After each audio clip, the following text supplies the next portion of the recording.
Okay, we'll go ahead and get started. My name is Brittany Bills. I am filling in for the mayor tonight as he is under the weather and joining us via Zoom, I assume. Yes? So let's go ahead and get started. We'll have an invocation by Councilmember Smith and then our Pledge of Allegiance by Councilmember Ron Campbell.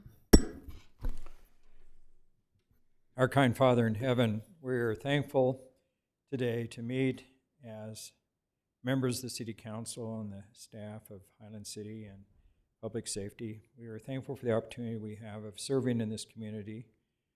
We're very thankful at this time for the opportunity to discuss important agenda items and budgetary issues. And we're thankful for those of the citizenry who have come this night.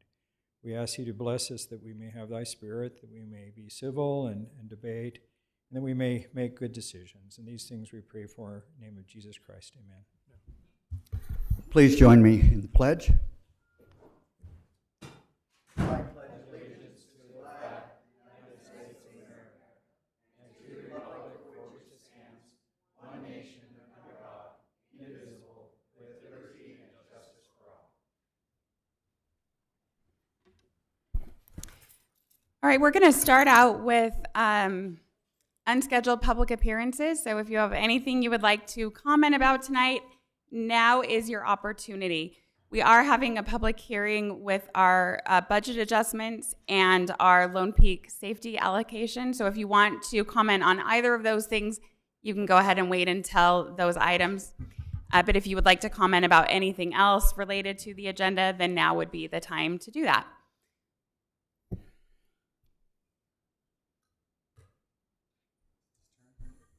All right, wonderful. Thank you. My son and I have been talking over the years of something that we can do. Excuse me. Yes, this is Abe Day. This is Abe Day and Isaac Day. I'm a former planning commissioner. I served for about 10 years on the planning commission. We have noticed that there's a lot of issues in Highland that a budget is not in the question, and we've seen lots of opportunities for volunteer work.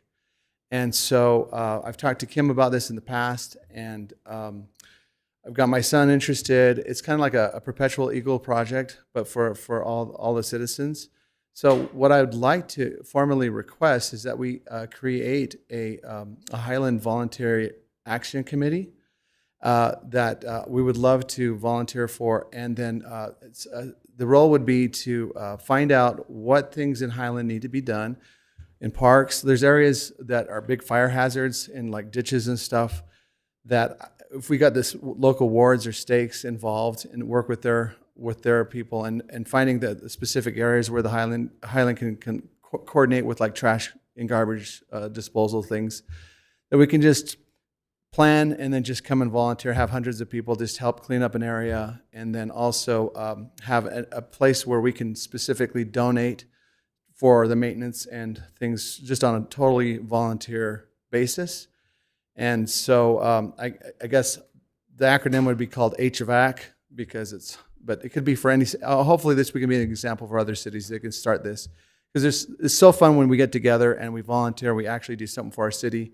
And then we're more accountable to it when we use those parks, and everybody's watching out for that. So that's kind of what we had to present today, and we'd love to have any feedback from you if you have any. Thank you. I love it. What a fantastic idea. Madam Mayor Pro Tem, might I make a comment in response? Sure. We're having a budget retreat this coming Thursday. Sweet. And actually one of the things that's on our list of potential priorities that we're sorting through is setting up some sort of volunteer program. Wonderful. So really excited that the timing works out well for you to be here talking about it. Thank you. I think it's very fun, and I think there's service people in each of the awards and stakes that would we just need to know where to go, when it is, and then if the city can help with at least providing some of the support so that they know we're there, it's official, we were sanctioned, we were approved, and just go do and clean up the work, and then use that ability to sanction that so we can go in the areas where everybody's like, hey, what are you guys doing? Well, we're cleaning this up. And I think it would make really good quick work of it, and I think it would bring us together as a community too. And it would cost no more money, right? Just our time. Right. So thank you. Great idea. Love it. We've had great success in the past with volunteer kind of initiatives. Erin, who would you like to be the point of contact for this going forward? Is there a recommendation, or should we get back with them after our retreat? Let's do that if that's okay, Abe. I knew your name, and thank you for reminding me where I know your name from. I've seen Yes. it in minutes for Planning Commission before. So, could I get your contact information? I'll just step off to the side and we could follow up. Yes, I signed in officially. Oh, It's perfect. there, and then also we'll plan on coming back next month and just following up with you if that's okay, or just calling and seeing if there's absolutely. something that we need to do. Thank you. And feel free to follow up with us, members of the council, as well, so that we can do what we can to assist. Sounds wonderful. Thank you, guys. Thank you. Nice to see you. Anybody else who is here for public comment? We're taking compliments, criticism, questions. No criticism, you guys. Well done. Well done. Okay. Then we'll go ahead and get started with our presentations. The first presentation will be by Brenda Armstrong of our Youth City Council, who was just sworn in right before this meeting. So I will let Brenda take it away.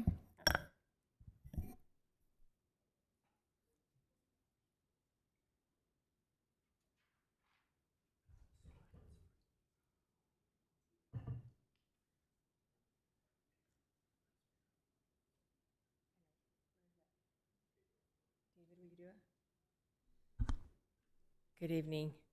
David, you ready? Yeah, there we go. I just am here on behalf of the new 2025 Highland Youth City Council. We just barely swore them in earlier, right before. Thank you for those of you who came. And Mayor's not here, but I actually am going to invite these people to stand and as they're introduced. And one of the things before we get started that I'd like to tell you, something we did a little bit different. We interviewed all of these youth that are standing before you and explained to them the purpose of what we envision their youth council to be, and vetted through several applications. And the youth sitting behind you that you'll be introduced to are committed to helping Highland City not only put on beautiful events, but to understand how community and government work, and they want to be our future. I live in Highland City myself, and I invested, and I love these youth already behind me. So with that being said, I'm going to have these two people stand. For this year, our mayor will be Julia Bartholomew, if you'll stand, and our deputy mayor, Amy Clausen. Thank you both. Have a seat. I can our leadership team will be rounded out by these three individuals. We have two communication chairs, Gretchen Skidmore, if you'll stand, and Joseph Egan. Those two will be our communications, and then our service chair will be Isaac Strong. Thank you.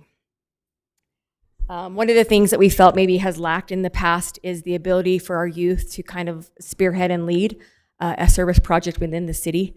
And as all of these youth have come and interviewed, we have found they're also committed to doing service within Highland City. So we're excited. The rest of our council members, as I read your name, will you stand? They are just as important as being council members. So we'll start with Bodie Ray, Sasha Bertola, Jonathan Giger, Jane Creer, Matthew Bartholomew, not related to Julia, same last name, Lizzie Yates, and it's Ray Strom, and rounding out our council is Luke Skaggs. Beautiful, thank you. Council, any questions for them? Beautiful. Hopefully you'll get to know them on a first name basis. Our leadership team will be coming tomorrow to the date the legislature. 4 of them will be attending with Councilman Courtney. So we're grateful that you hopefully get to know them, and thank you. Thank you. Thank you for everything you do with this group. It's so much fun. We rely really heavily on you guys when we have different city events for the fling, for our Easter egg hunt, for all of that. We rely heavily on you guys, and I think you will find with this job that you're going to get out of it what you put into it. So would you agree, Mayor? Yes. So we encourage you to just come, make the most of it, and enjoy your experience. Get to know the residents. Don't just hang out with each other. And all of us council are here accessible to you if there's ever anything we can do to assist. Thank you. The next item on our agenda is supposed to be our annual Public and Open Meetings Act training. You, City Council, you're welcome to stick around. This training is always super interesting, given by our attorney. No. But we're not offended if you need to step away. And we're actually going to switch up, I believe, some items on the agenda and go ahead and have our budget adjustment for Lone Peak Public Safety before we have that Open Public Meetings Act training. So, Erin, is that you or who's It gonna take this is one? Chief Patton and I will be tag teaming, and David can help us as well. So, but I'll take the lead here. Thank you. Dang it, it didn't save my slides. Okay. Okay. Thank you, Mayor Pro Tem and members of the council. So ultimately, we separated this item out. It is a budget adjustment, just like what we're going to do next on the next action item. However, we wanted to separate this out just because it is something a bit unique and something that those of you who aren't on the Public Safety Board have not yet seen. So the council, the Lone Peak Board, I should say, actually, when we first started the budget process for the current fiscal year, they asked, we asked for a wage increase that the board wanted some additional time to consider, ultimately in looking at other entities' data to see where they would land relative to wages for other neighboring entities. So we took some additional time and looked at that data, and then ultimately came back to the board, who ultimately approved an additional wage increase for our firefighters. However, because the the Lone Peak entity is funded highly by Highland and Alpine, their approval was subject to each individual city council's approval. So we're first, and then Alpine City will hold their meeting next week. I know when I've spoken with some of you before, we ask, what goes into a fire department's wage when we're looking at what to recommend there. So we consider things like our wage neighboring to other cities, just because we want to be fair to our firefighters in relation to what other departments are paying. We look at fire risk is actually another thing that we look at, meaning how risky is the jurisdiction you're serving. Highland and Alpine have some high risk categories for a couple of reasons. Number one is our wildland urban interface. So as we've seen in California, things can get really bad really fast. Number two is the size of the new homes that are being built in our area. When we're talking 10,000 square feet homes, that's a lot of area to defend, and a lot more difficult to defend, and a lot more dangerous in a lot of ways. So that's something that we consider as well. And then finally, when looking at wages, call volume is absolutely a consideration as well. Lone Peak has increased its call volume in the past few years, both year over year, and then if you look at it in a larger picture. So in summary, the staff recommended, the board approved a wage increase, and now it's up to you to decide to affirm that.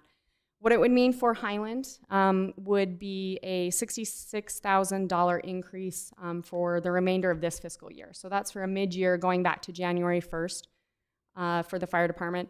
And then that ultimately, I want to make sure council understands, would be kind of the baseline, or would be the baseline for next fiscal year's budget. So know that will ultimately double next fiscal year when we're talking about our entire assessment. If you remember, when we approved the current year budget, we had a net revenue of about $300,000. So including this change along with the other budget adjustments we're asking you to consider, will still leave Highland with a net revenue of about $30,000. So we as staff feel like it is something that the city can afford to do with using ongoing revenues, not one-time revenues. So I think that's everything I intended to say. Can I ask a question? Sure. Does this, and did the Social Security new law that came into, will that impact any changes to the budget? Are we going to be paying the 7.35, whatever it is, where we hadn't in the past, but now we will be because they'll be able to participate where before they could not? Okay, so we are actually, as an entity, we are still, so Highland City is still Social Security exempt, as is Lone Peak. The new law that changed, what it actually changed is it means that our employees who, when they hit retirement, there used to be 2 penalties that they would get that they are no longer going to be penalized for. So we are still Social Security exempt. Our retirement is not changing as a part of this or as a part of the Social Security decision, what was it called? Social Security Fairness Act. That won't, we are still not going to be paying into Social Security. And actually, we'll talk in detail about that on Thursday at our budget retreat as well.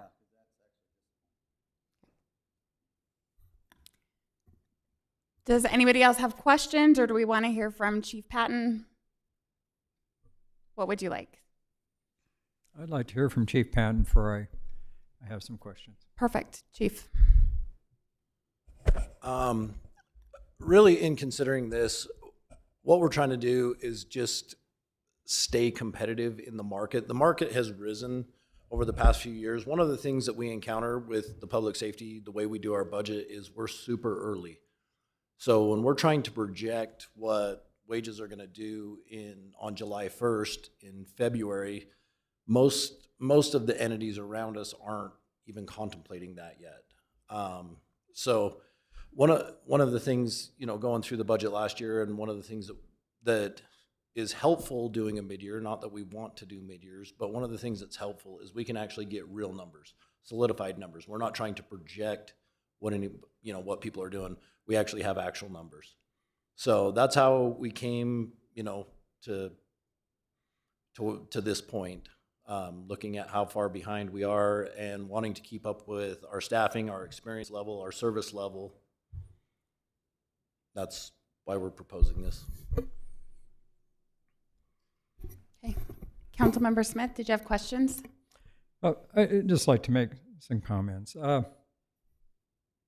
a healthcare provider, I think it's very important to have a well-trained paramedic and certainly for safety, fire, and different things.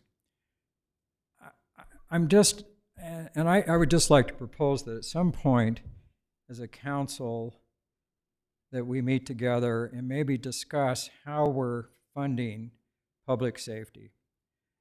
Because since the George Floyd riots in 2020, we're getting ready to do our 5th budget, and every budget I hear about how we're not keeping up with all the cities around us. We've got to increase. And so, now we've been raising the fire wages and benefits and everything every 6 months. And when we instituted the Lone Peak safety fee, at that time, it seems like there was some reassurances that was going to cover things for a while. And certainly as the city grows and we get more property tax and sales tax that helps fund our general fund and more people paying the safety fee. But I think we really need to look at it and kind of say, how are we going to fund all this in the future? And can we compete with all the bigger cities? I mean, the population of Lehigh is about 4.5 times what we are. But their budget's like $200 million a year. Ours is just a fraction of that. And at some point, we're going to run out of money. And so I think as a council, we really need to have a good discussion. Can we really afford to give our public safety raises every 6 months? And I think it needs to be better budgeted so that we know better. But at the same time, I'm kind of a little disturbed because every time we go through this, I'm told, oh, well, it's going to be good for a while, but it isn't. It's good for 6 months. And so my feeling is we need to have some long-term discussion about how we're going to fund it. And are we going to be able to keep the public safety fee? Do we need to increase it? Do we need to do everything with general fund? But, in a small city, it would be nice to spend our money on not just public safety. So I'm going to vote for this, but I'm kind of bugged a little bit that we're doing it just 6 months after our budget. We did it a year ago, 6 months after the other budget. And, you know, and I'm supportive of the fire department. I don't want you to think I'm not. But at some point, you know, I don't get a raise every 6 months. And I don't think most people in Highland don't. And I mean, some people are doing really well, of course. And that's why there's a bunch of big homes. But there's a lot of people on you know, smaller income of that. And at some point, we're going to have to raise taxes and fees and that to cover these every 6 month raises. So I guess my question for you is, I'm sure as you do the budget for this next year, you're going to ask for another raise. So are we going to have to, and we're far outpacing inflation now. Inflation's at 2.5%, 3%. And yet we're giving 6% and 10% and all these other raises. So I just think we need to kind of really sharpen our pencils, realizing somewhere the money has to come from. And so, I don't know. I just a little frustrated, to be honest. I understand and agree with the fact that we feel like we're playing a game. And I don't like the game. I mean, other communities raise and they pull our good people. But the challenge is, what happens if we don't play the game? They came to us and asked for a 10% raise. We only gave them 6. Had we given them a 10, they wouldn't be here. So to me, compromising on public safety, there's priorities in a budget. And we're going to go over that in depth. That doesn't apply for the remainder of this year, which is what we're talking about today, and I'm pleased that you support this. But I will always be in favor of ensuring that our public safety officers and firemen and staff are adequately paid. And we don't have to compare it to bigger cities. We can compare it to neighboring similar sized cities. But wherever that is, wherever that falls out, I don't want to stop playing the game. As much as I hate the game, I hate it. But I don't want our good people to leave. At the end of the day, I don't want our good people to leave. So we'll have a good discussion on Thursday. But I support this, and I personally believe we should have given you your 10% last time. And had we done that, we wouldn't be here, but we only gave you 6. And now we're back to adjust that. In my opinion, that's how I see it. So I support this. So can I just say one more thing? I'm going to request, Aaron, I'd like you to maybe give us, and I can go back and figure this out, but since fiscal year 21, when we started talking about we can't keep people, and it all had to do with the riots and stuff in 2020 in the summer, I'd like to just get an idea how much total we've raised everybody's salaries in the public safety. Because we're not talking about 10% a year. We're talking about we're probably up 25 or 30%. And a lot of it's justified, but if this is going to go on a yearly basis, we need to know how we're going to fund it. And that's a question, because I don't think we can ever totally compete with Lehigh. I don't think we can totally compete with American Fork. They have a much different tax base. So if we're going to have to compete with them, we need to know how we're going to pay for it. That's my argument. I'm not opposed to paying them fairly. I think they play a very essential service in the community, but at the same time, we need to understand how we're going to do it. And we have this hybrid thing, which I think is misleading to people, because we have a public safety fee. I think a lot of people think we pay everything from that public safety fee. We do not. That's only a fraction. And so I think for transparency, we need to have a good discussion. Maybe it needs to come out totally out of the general fund. Maybe it needs to come totally out of the fee, but I think we're misleading people where we pay for this stuff. I agree with that 100%, and we also have the same thing with the road fee. I would like to see those fees called road supplemental fee, because that's all it is. It's a supplement. It's not the entire fee, and the same with public safety. The public safety fee is just a portion of what is needed.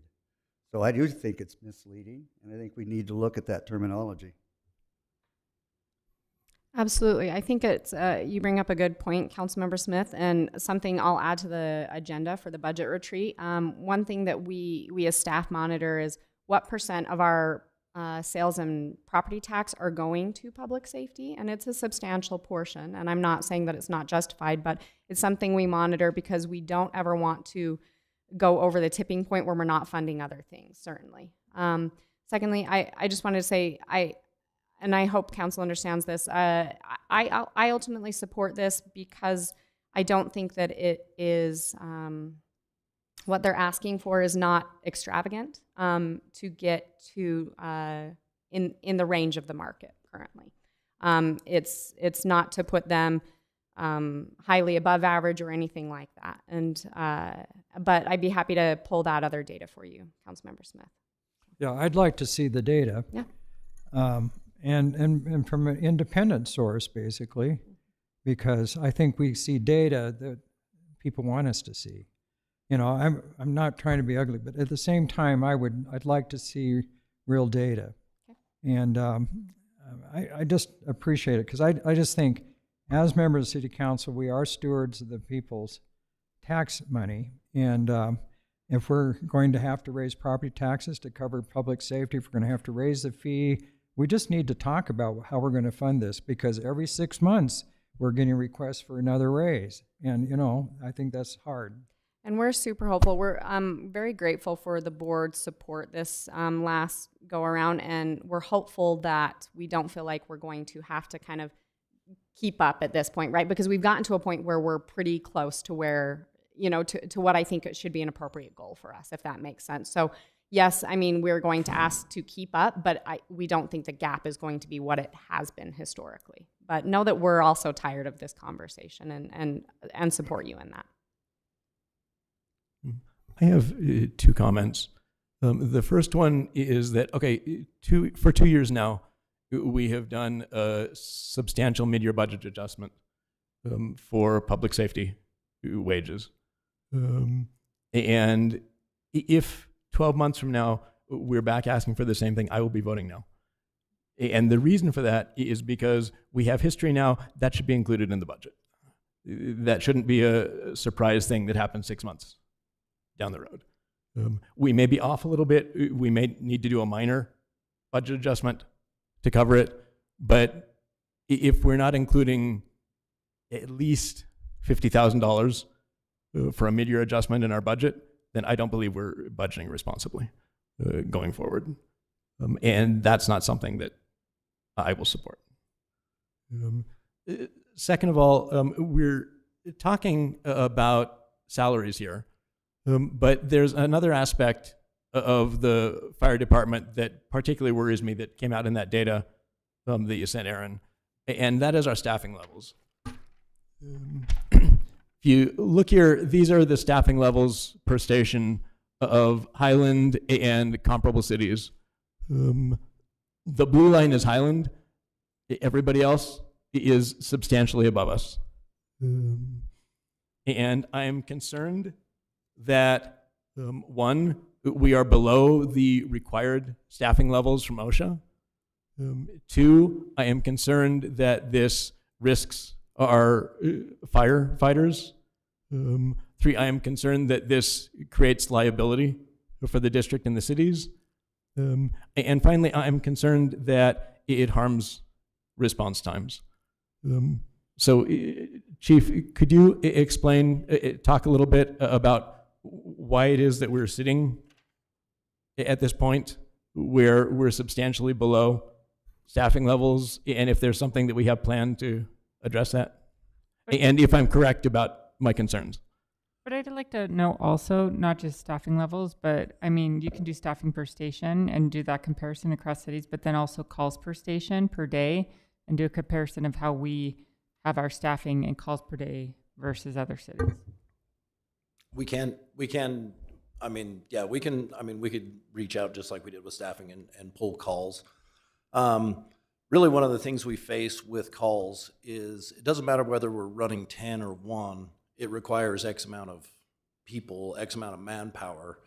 So call volume really, when we look at station location, we look at time to get to where we need to get to in the city. That's really what drives fire stations and where they're at.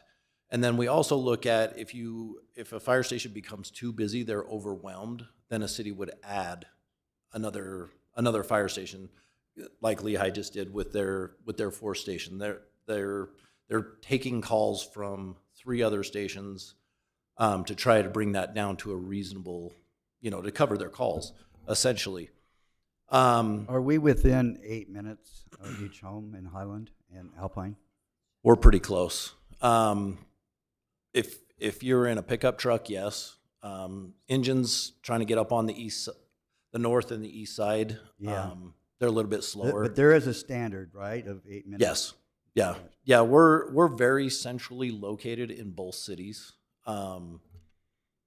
So yeah, we're within that standard. Where we fall short, and Doug brought up all the same concerns we have, and really how we got here is part of it is this is where we were at when I became the chief, and we were losing people at a high rate, and we went back and forth. We've gone back and forth now for 3.5 years. We want to have experienced, tenured firefighters, and the way we felt like the first thing we needed to do was to get their salaries up. We were at such a deficit. It has taken us 3 years. It has been a grind, and I'm with you. I don't want to do this every 6 months. I think we are now at a point where we can just maintain rather than playing catch up. But we do need to address the staffing issue. We've got to hit the minimum standards. We've got, if we're running short out of a firehouse, when those firefighters respond, what they can do on that incident is drastically altered if they don't have the right amount of personnel. And when we're talking about 10,000 to 52,000 square feet, that's the biggest home in this district. To think that 4 firefighters are going to really make an impact, the only way they're going to make an impact is if they can safely enter that structure and put that fire out fast. I just came from Southern California and was in that area and saw a lot of the devastation. It was horrifying. And a fire started right next to where my sister is staying in a rest home. And they had it put out because the winds weren't there yet. The winds were coming in Monday. This was on Sunday. But anyway, the one thing that I learned was that, and I've got to get my train of thought back now.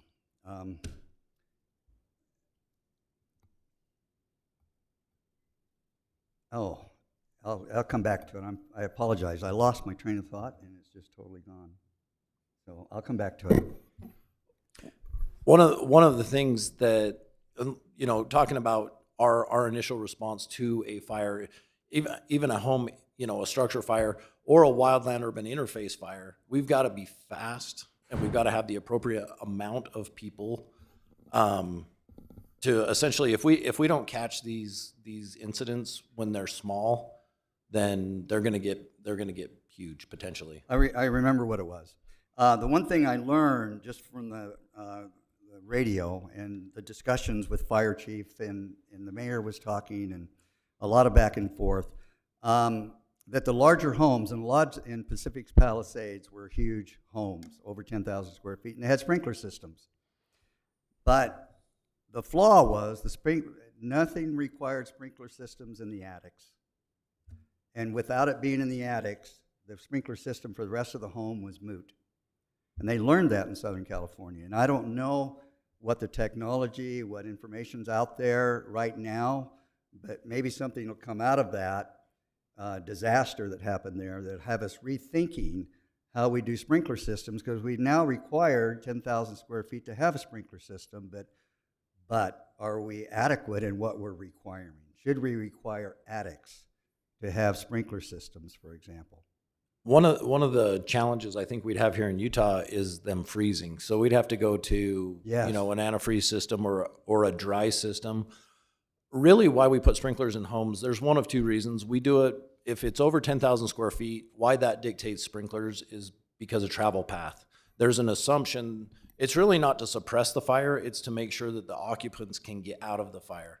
In the urban interface, we require sprinklers so that fire will be suppressed and we can get there and put that fire out. We're really protecting the mountain from the home, not the other way around. The way when we get these wildland fires and they're pushed by wind, what what ends up happening is as the roof heats up, it starts to suck air into the vents underneath, that go into the attic. And that's how it's drawing the fire into the attic. And that's essentially where the first place that the fire is going to go. And I wouldn't be surprised that the attic, sprinklers are going to be a thing in the future. Anybody else want to comment before we open it up for a public hearing? No, I'd like to say a couple more things. So, according to this graph that you passed out, it looks like we have basically 4 firemen, paramedics in one building and as a standard 3 in the other. Is that correct? It shows 3.5, an average of 3. On average, yes. On Yes. average. So I assume we have 4 in Highland and 3 in Alpine. We don't. We actually run 4 in Alpine and 3 in Highland. And we do that just based on the proximity of our neighbors and the help that we can get from, the Cedar Hills station, the new American Fork, and the Lehigh and the other American Fork station.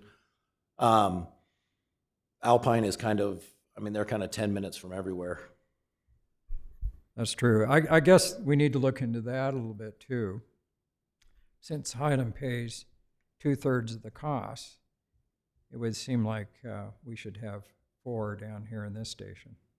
And I understand that. I look at it as one fire district, not necessarily with lines. And so I'm trying to run it the most effective and safe way, looking at what the battle is going to be in Alpine, us getting there faster and trying to keep that fire small versus, if anywhere in Highland, Alpine's not even going to be our second in. We'll pick up Station 52 or 82 coming into Highland before Alpine can even get to Highland. So we pick, as far as the help.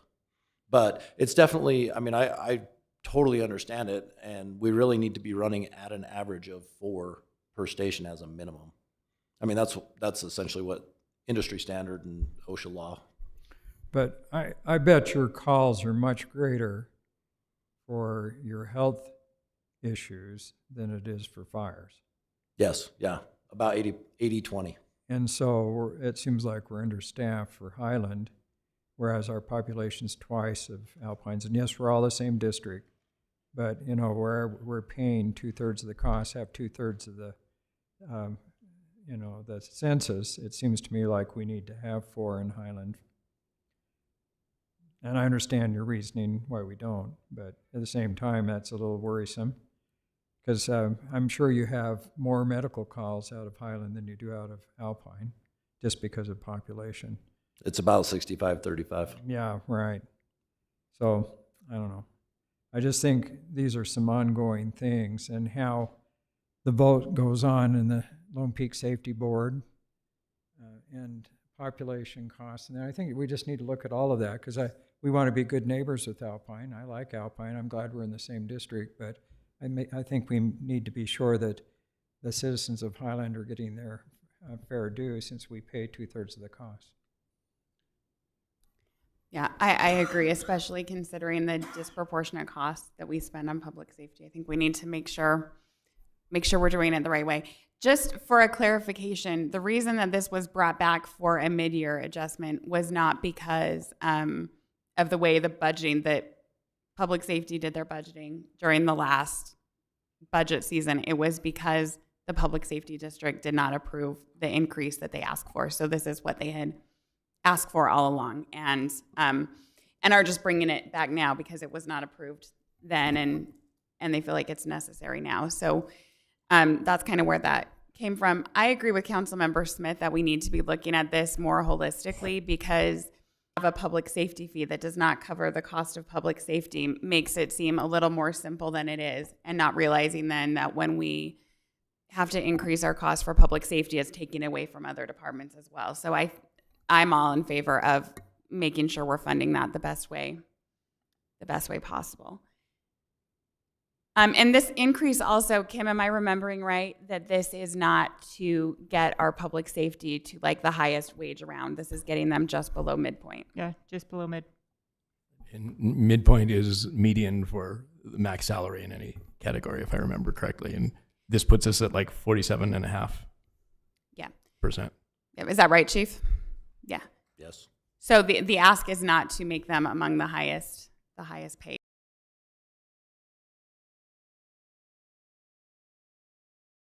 Hearing now if anybody has any comments. No? Okay, we'll go ahead and close the public hearing. Is there any other discussion amongst council?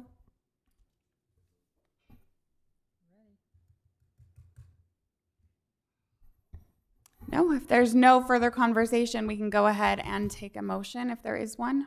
I'll make a motion. I move to approve the resolution adjusting the Highland City fiscal year 2024-2025 budget for the allocation to Lone Peak Public Safety. I'll second it.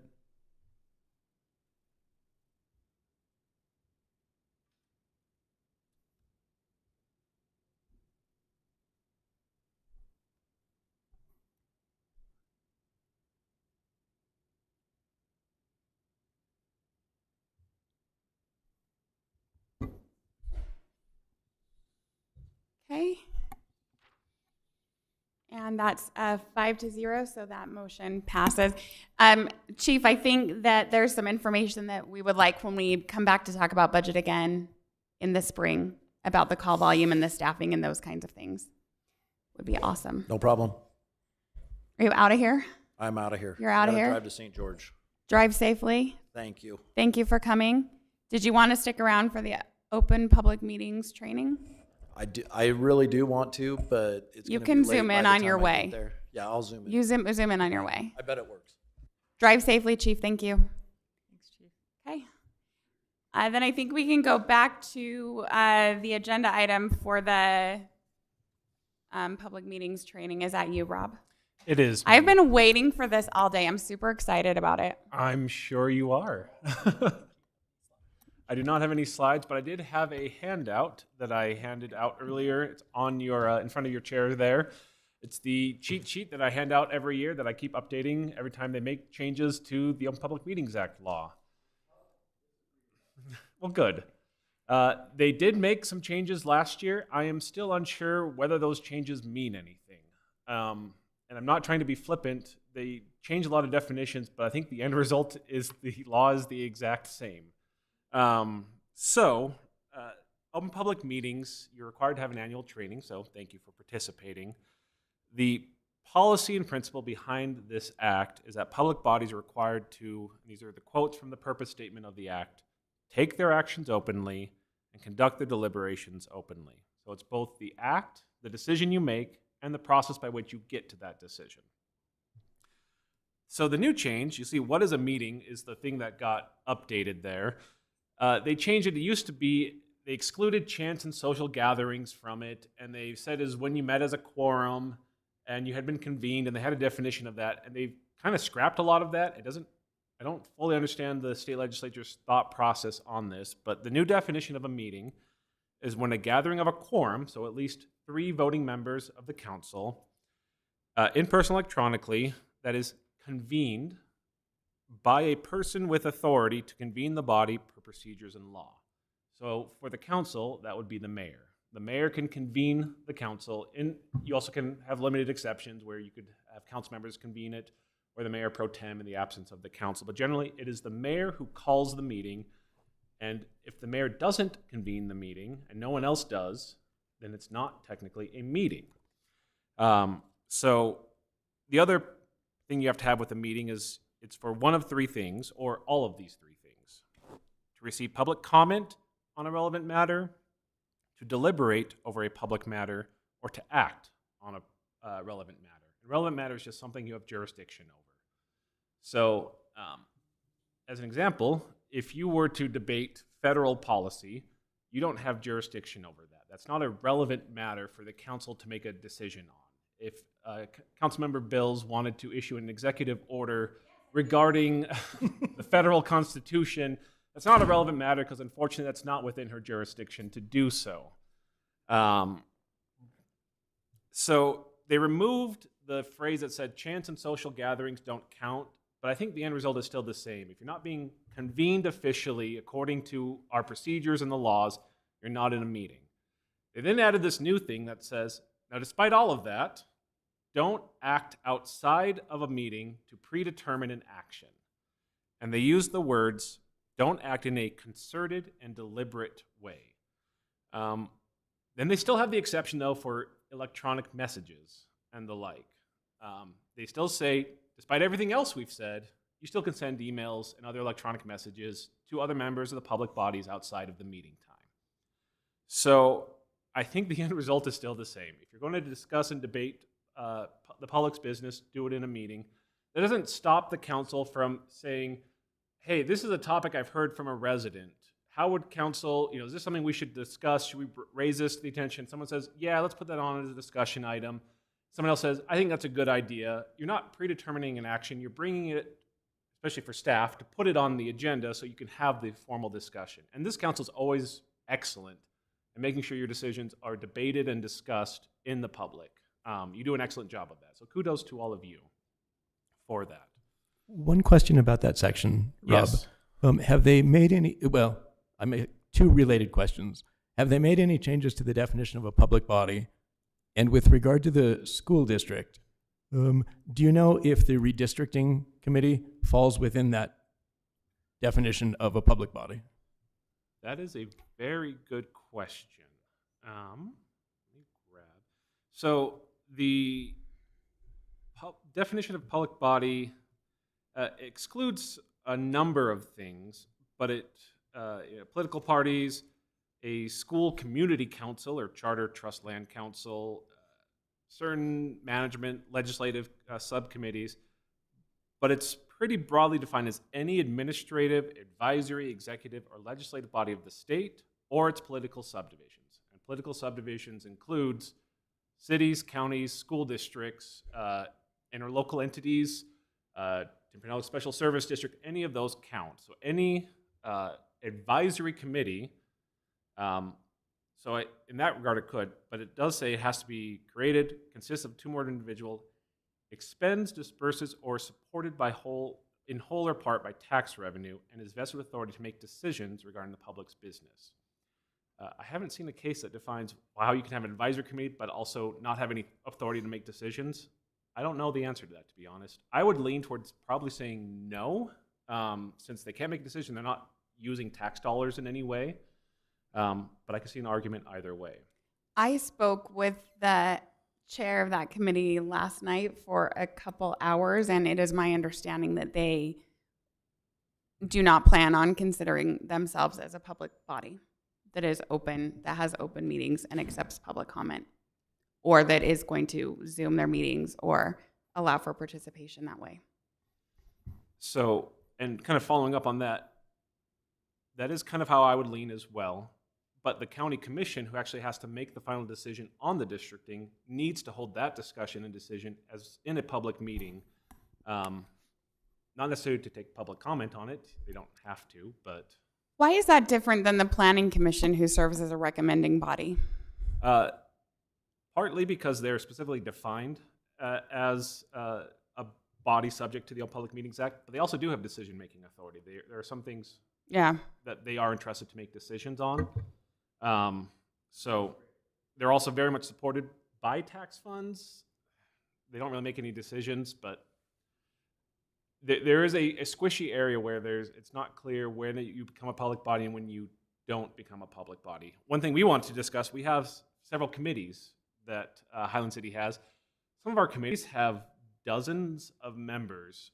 So because of that, I don't think they've ever officially convened a meeting, because I don't think they've had a quorum present, like 21 out of 40 in years. So there's some things we need to clarify to make sure we're following both the spirit and the letter of the law in this sense. Make sure we have things that are clear and defined well. The interlocal entities, so our Lone Peak board definitely makes decisions regarding public funds, so that's public.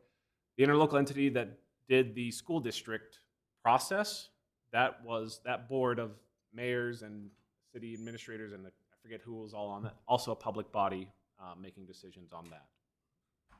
And with regard to our committees, my recollection is that our city code, at least potentially, says that regardless of what the state says, we're treating them all as public bodies, although it has this comma, in accordance with the state law. And so if the state law says that they're not, it looks like we're intending to say that we treat them as public bodies. We've always assumed and treated every committee as a public body because our code kind of directs that. It's just one thing we want to talk to the council about. How should we handle this? Because it's not always the clearest. And we want to make sure we're doing best practices. So that will I be think something it you'll see has- in the next few months. I think it has a lot of consideration of what size of these committees we need Yes. to be for putting together. If we can't get a quorum in our meetings, then why are we having such a large group? So Yeah. So any other questions regarding the definition of meeting, what counts as a meeting? Beyond that, most of the rest of it is kind of more administrative stuff. So that is the biggest topic of what counts as a meeting. When should you do the whole meeting process? Because once you do the meeting process, you tell staff and we put it together for you. All meetings are open by default. You can close a meeting, go into a closed meeting. It requires a 2/3 vote, so a majority vote, so 4 out of 5 of you. You have to do a roll call vote. And as Stephanie has handed out, there's very specific language that we're supposed to use. There's a lawsuit up in Cache County where they use kind of informal language about, we're going to go into executive session. Everyone said aye, and then they were done. And they didn't specify why they're doing it, what the meeting was, and the court actually reviewed those minutes and said that should have been open because you didn't close it properly. So we've never gone to that level, but that's why Stephanie will be insistent on, let's use the exact language you need in the motion to get this closed, just so we don't have any challenges to that and avoid those issues. Reasons for closed meetings, the most common ones are to discuss the character, competence, or mental or physical health of individuals. Just say it is individuals. It's not city employees or officers. It is an individual. Pending or reasonably imminent litigation, investigations into criminal misconduct, and buying and selling land are the most common ones that we will run across as a city council. In terms of public comment, with a public meeting, there is no need to have public comment. As a courtesy, the council has, out of long tradition, I think it's a very good tradition, welcomed public comment as the kind of unscheduled public appearances. It's not a requirement. I think it's a great idea. The only times you have to have public comment are during public hearings, and those are specifically defined things either in city code or state law that says hold a public hearing. Usually code amendments, budget items, certain land use applications, rezones, those kinds of things will require a public hearing. We have to give special notice, do certain mailers at times, and put out the notice that way. Again, all things that staff try to handle for you so you don't have to worry about it. Same with agendas, notices. The big thing about agendas is you can't make a decision if it's not on the agenda. Someone can bring up a topic like the volunteer, great thing to talk about, and because the public brings up, you're welcome to discuss it, and then say, we can't make any decisions, say, we'll do this, but we could put it on a future agenda and make a decision then. You handled that exactly correctly. And then we do all these minutes and recordings. That's why we ask everyone to state their name and talk into the microphone. We have a transcriptionist who records pretty closely everything you get, and Stephanie does her best to make sure we catch every typos, and then Doug catches her typos. All in all, there are enforcement mechanisms. We've never had to go through that. But any questions about Open Public Meetings Act training, policy, purpose? Just one question up under the open versus closed meetings. Yes. The quasi-judicial deliberation. If that would be the case, for example, where the council is acting as the appeal authority, we would hear it publicly, but we could deliberate in a closed meeting? Yes. Am I it's actually understanding that? not written into the Open Public Meetings Act. It's granted by way of Utah Supreme Court said you're not acting as a legislative or executive body, you're acting as a judicial body, and you need to be able to conduct deliberations. The 2 times I've seen this happen, like at a land use appeal or business license appeal or employee discipline. Sometimes they'll have appeals that go to the council for a decision. You want to have the whole hearing out in the public, where I've had employee hearings where you'll have the attorney for the employee, the attorney for the city, and then the council convenes to discuss what they should do as a result of that. And you can hold those in closed session in order to reach a final decision on that. It's very rare, and we hope we don't have to reach those kinds of decisions. But we can if we need to. Thank you. You're welcome. So With that, my exciting Open Public Meetings Act training is complete. That was everything I hoped it would be, and more. Okay, we can move on then to our fiscal year 2024-25 mid-year budget adjustments. Aaron, is that you or is David taking this? That is me. So nice to see Thank you. Nice to see you as well. Before I get started, I just want to mention that there is a new version of the exhibit for this agenda item. Newer than the one you may think is the new one. I sent a version at about 6:30ish, and I just sent another one about 30 minutes ago. So the most recent one is labeled final. That's the one you should use. I had to make a couple of corrections. So are you going to show that to us? Because I just got off the airplane before I came to the meeting. So everything, I'm not showing the actual exhibit, but everything that I'm showing, I put into slides that matches what is in there. So, and most of the changes that I put in there were related to questions that I received from council members, specifically related to fund balance estimates and how that was being calculated. So I added some clarification and some additional rows to show. I appreciate that because I had a lot of questions about last Yeah. night when I was talking to a couple of the council members because nothing added up. Yeah, at face value, it was quite confusing. So Yeah. I've taken those notes and added some things to hopefully make it more clear. Okay, thanks. Yep. So that being said, I wanted to go through, because there were some questions about fund balance and what we had previously budgeted and then what we proposed to add to the use of fund balance tonight. Aaron asked if I would add some slides that talked about what we already have budgeted for use of fund balance in each of the funds. So I'll try and go through these fairly quickly, but if you have any questions, please stop me and we can discuss. So in the general fund, back in June, when we adopted the budget, you had approved a use of just over $1 million in fund balance. That included items like the Hogs Hollow Trail, Highland Boulevard matching funds, Highland Family Park maintenance building, Highland Family Park field light conduits, and the parks maintenance building. That's everything that went into that. Moving to the cemetery fund, you had approved a $70,917 transfer from the cemetery fund to the general fund, and that would be using cemetery fund balance. In the library fund, you had approved $25,000 to be used for new library furniture. In the Parks Capital Improvement Fund, you'd approved $1.75 million to be used toward Highland Family Park Phase 2. In the Building Capital Improvement Fund, you had approved $1.8 million to be used towards the park maintenance building. In the Sewer Fund, you had approved $92,675. This one was not very specific as to its use, but various capital projects and or capital equipment purchases. On the Pressurized Irrigation Fund, the approved budget had at $1.48 million of fund balance being used toward the PI meter project. In the Storm Sewer Fund, there was approved $325,000 of fund balance to be used towards system repairs and maintenance, specifically Wimbledon ditch crossing, and then also capital equipment purchases.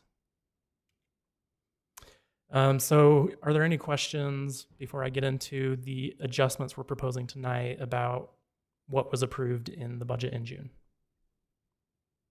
Okay. So now I want to kind of change gears to amendments that we're proposing tonight. And first I'll go through the revenues of the general fund and then expenses, and then I'll move on to the next fund. So general fund revenues, this is what's being proposed. Sales taxes, we feel like we can increase that budget by $110,000. I want to point out as well that this is not what we project for the full year in sales tax overage above budget. This is where we are as of December 31st, how much we feel we've already surpassed what we expected for budget for the first half of the fiscal year.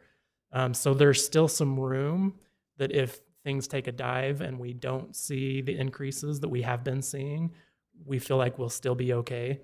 There's also some room where if we continue to see the same trend of increases or even higher, that we could come back at final year budget adjustments and adjust it even higher. So this is just where we currently sit right now. We feel like we're $110,000 over budget. Same for franchise taxes, a smaller increase, but about $15,000. Just as a reminder, this is taxes on utilities such as telecom, cable, internet, things like that have to pay a franchise tax. The public safety fee, we are projecting higher. Halfway through the year, we are looking at about $15,000 more than what we expected at this time of the year. Highland fines for court, an increase of $50,000. This one is the exception. I'll mention that because there is an expenditure item in the adjustments that we're asking for a full year adjustment, this $50,000 is looking at what we expect for the full year, not just as of right now. Highland Traffic School, an increase of $4,000. And then we are proposing increasing the use of fund balance, another $111,227. So that would be in addition to the $1 million plus that we had already approved in the budget. Can I ask a question? Yeah. So, if the franchise tax is increased and the public safety fee is increased, I would assume there should be an increase in property tax. There may be at the time of... How could there not be? Yeah, well, we have only received a portion of our distribution for the year. It comes in 2 chunks. We've received the bigger chunk, but there wasn't enough data for me to feel comfortable saying this is how much of an increase we are going to see. But you're correct. We typically do see some amount of increase in property taxes. I just couldn't modify that or quantify that at the moment. But it would seem your franchise tax and public safety fees would both reflect growth in the city. Right. And so let me ask about the Highland fines, and this may be a question for the police chief, Chief Graham. Does that mean that we're ticketing more people and things? I mean, that's a jump.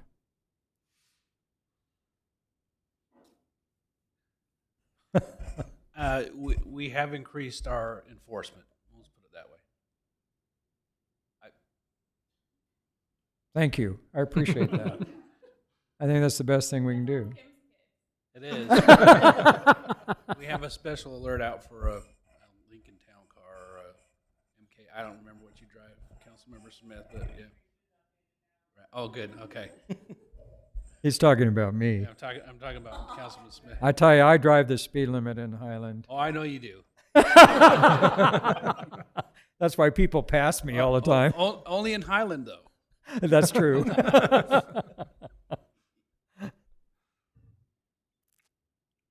All right. Any other questions about general fund revenues? Okay. Moving on to expenditures in the general fund. This is what we're proposing adding to the budget. And a lot of these have been approved by council in prior meetings. Warming shelter donation was approved by the council in a prior meeting for $2,100. The Alpine Highway fence reimbursement, this is 1/3 of the total. So if you remember, it was agreed that we would do $80,000 per year for 3 years. So this is just that first year's worth. MAG assessment increase of $5,600. This is just for us to maintain our membership with MAG and be able to benefit from the great things that they do. They've increased their assessments slightly. The court state surcharge, this is related to that fines increase. There's a percentage of every fine that we have to pay to the state. So we're proposing to increase this by $30,000. There was a great question asked by Councilmember Courtney before the meeting about what that ratio should be, because after the adjustment, it appears that the ratio is different than what we had initially adopted in the budget. So that's a research project for me to look into and find out exactly what that ratio should be to know that we're budgeting appropriately. My adjustment here is just looking at the trends and where we currently are and where it looks like we're going to end up. So, fill-in judge services, a minor amount, but $1,000 for any time we need a fill-in judge.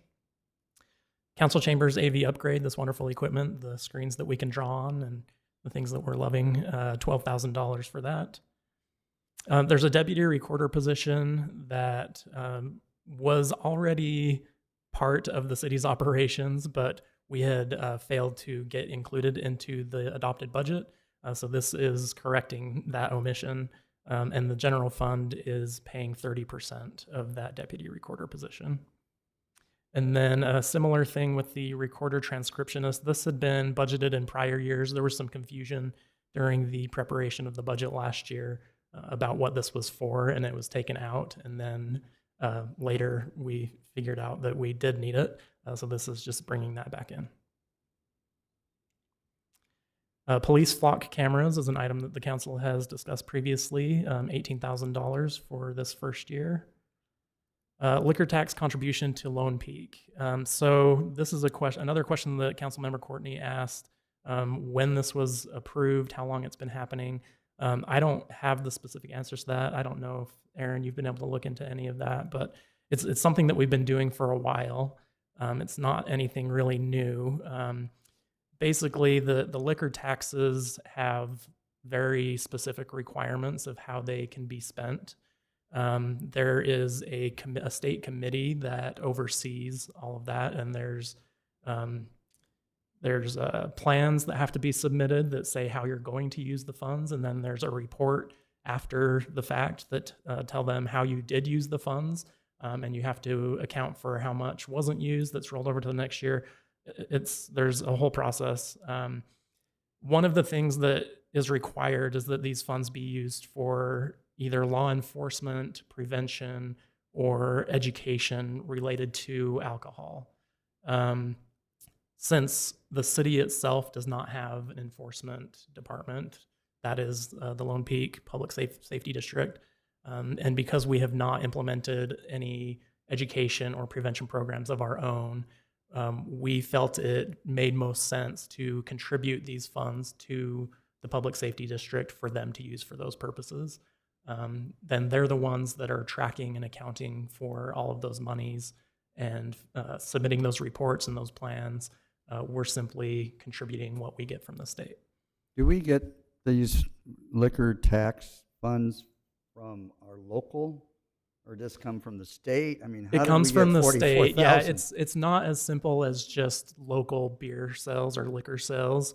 It's, from my understanding, it's based on numbers of kegs or cases or something of liquor that's we don't sold sell any. by distributors, not by end retailers. I know there was a component of, I remember when we looked into this relative to the alcohol discussion we had. Yeah. It also had to do with, it's not just what's sold in your city, but also in the county, because in theory, I mean, people are It has going to to drive be, in that because general area. I don't think right? we've sold that much No. alcohol. Alpine Well, and Country that's for Club, 2 maybe. years. Yeah, and this worth. is 2 years worth. Oh, it is 2 years. I'll Okay. mention we But still- haven't budgeted for the last year or this year, and the actual transfer of these monies to the district did not happen for fiscal year 24. So we're Got it. playing catch up and moving both of these Does together. Alpine transfer theirs to the district as well? My understanding is that they do. Chief William, do you have confirmation of that? They do now. For several years prior to, we started collecting Alpines 2 or 3 years ago. Prior to that, it was going to the Utah County Sheriff's Office was receiving those funds. But they were in the area of $5,000 to $7,000 depending on the year the Alpine was getting that was going to the Sheriff's Office. But we do not get those funds. Because it seems like it would make sense that they also contribute theirs to the Public Safety District. Yeah, and it's a fairly common practice. When I worked in Eagle Mountain, because they contract with the Utah County Sheriffs, we also contributed our amount to the Sheriff's Office. So, but isn't this kind of a wash? Don't we get the money from the liquor tax? Yeah, we It get the comes to money and then city, we pay it out. Yep. And now we're giving it to Lone Peak, That's right. right? So it is an expenditure, but there should be a revenue. Yeah, and I think what's happened in the budget in the past, is, including this last budget that we put together, we included it in the revenues, but we did not include it in the expenditures. So this is correcting that problem. If we didn't contribute the money last year, do we have any reporting that we need to be doing to the state for last year as a result of that? No, we still would report that we contribute, just that it didn't happen yet, if that makes any sense. So they still operated as if it was contributed, and submitted their reports as such. And so this is just catching up to where we were behind. All right, next item. There was an AC air conditioning issue in our Public Works building. This you'll see a couple of times from different funds. We split it between the various funds that share that building, but the general funds portion is just over $6,000. The next line, Highland Fling. As you recall, there was a session where Highland Fling was discussed, and the budget was discussed that we had gone over a little bit on the Fling. And in that meeting, the council had directed the staff to move a portion of their council appropriations to help cover that overage and expenditure related to Highland Fling. So this line is for that $7,500. And then the last one, we had in the budget a transfer from the general fund to the building capital improvement fund of $200,000. This was intended to be used toward the Highland Family Park maintenance building. At the time we put the budget together, that seemed to make sense, but now that we look at it, we're questioning why we put it there and feel like we should have put it in the Parks Capital Improvement Fund instead. So we are just moving where that budget is going. Any questions before I move on to the next fund about general fund expenditures? I know it's a lot. Okay. In the cemetery fund, just one change.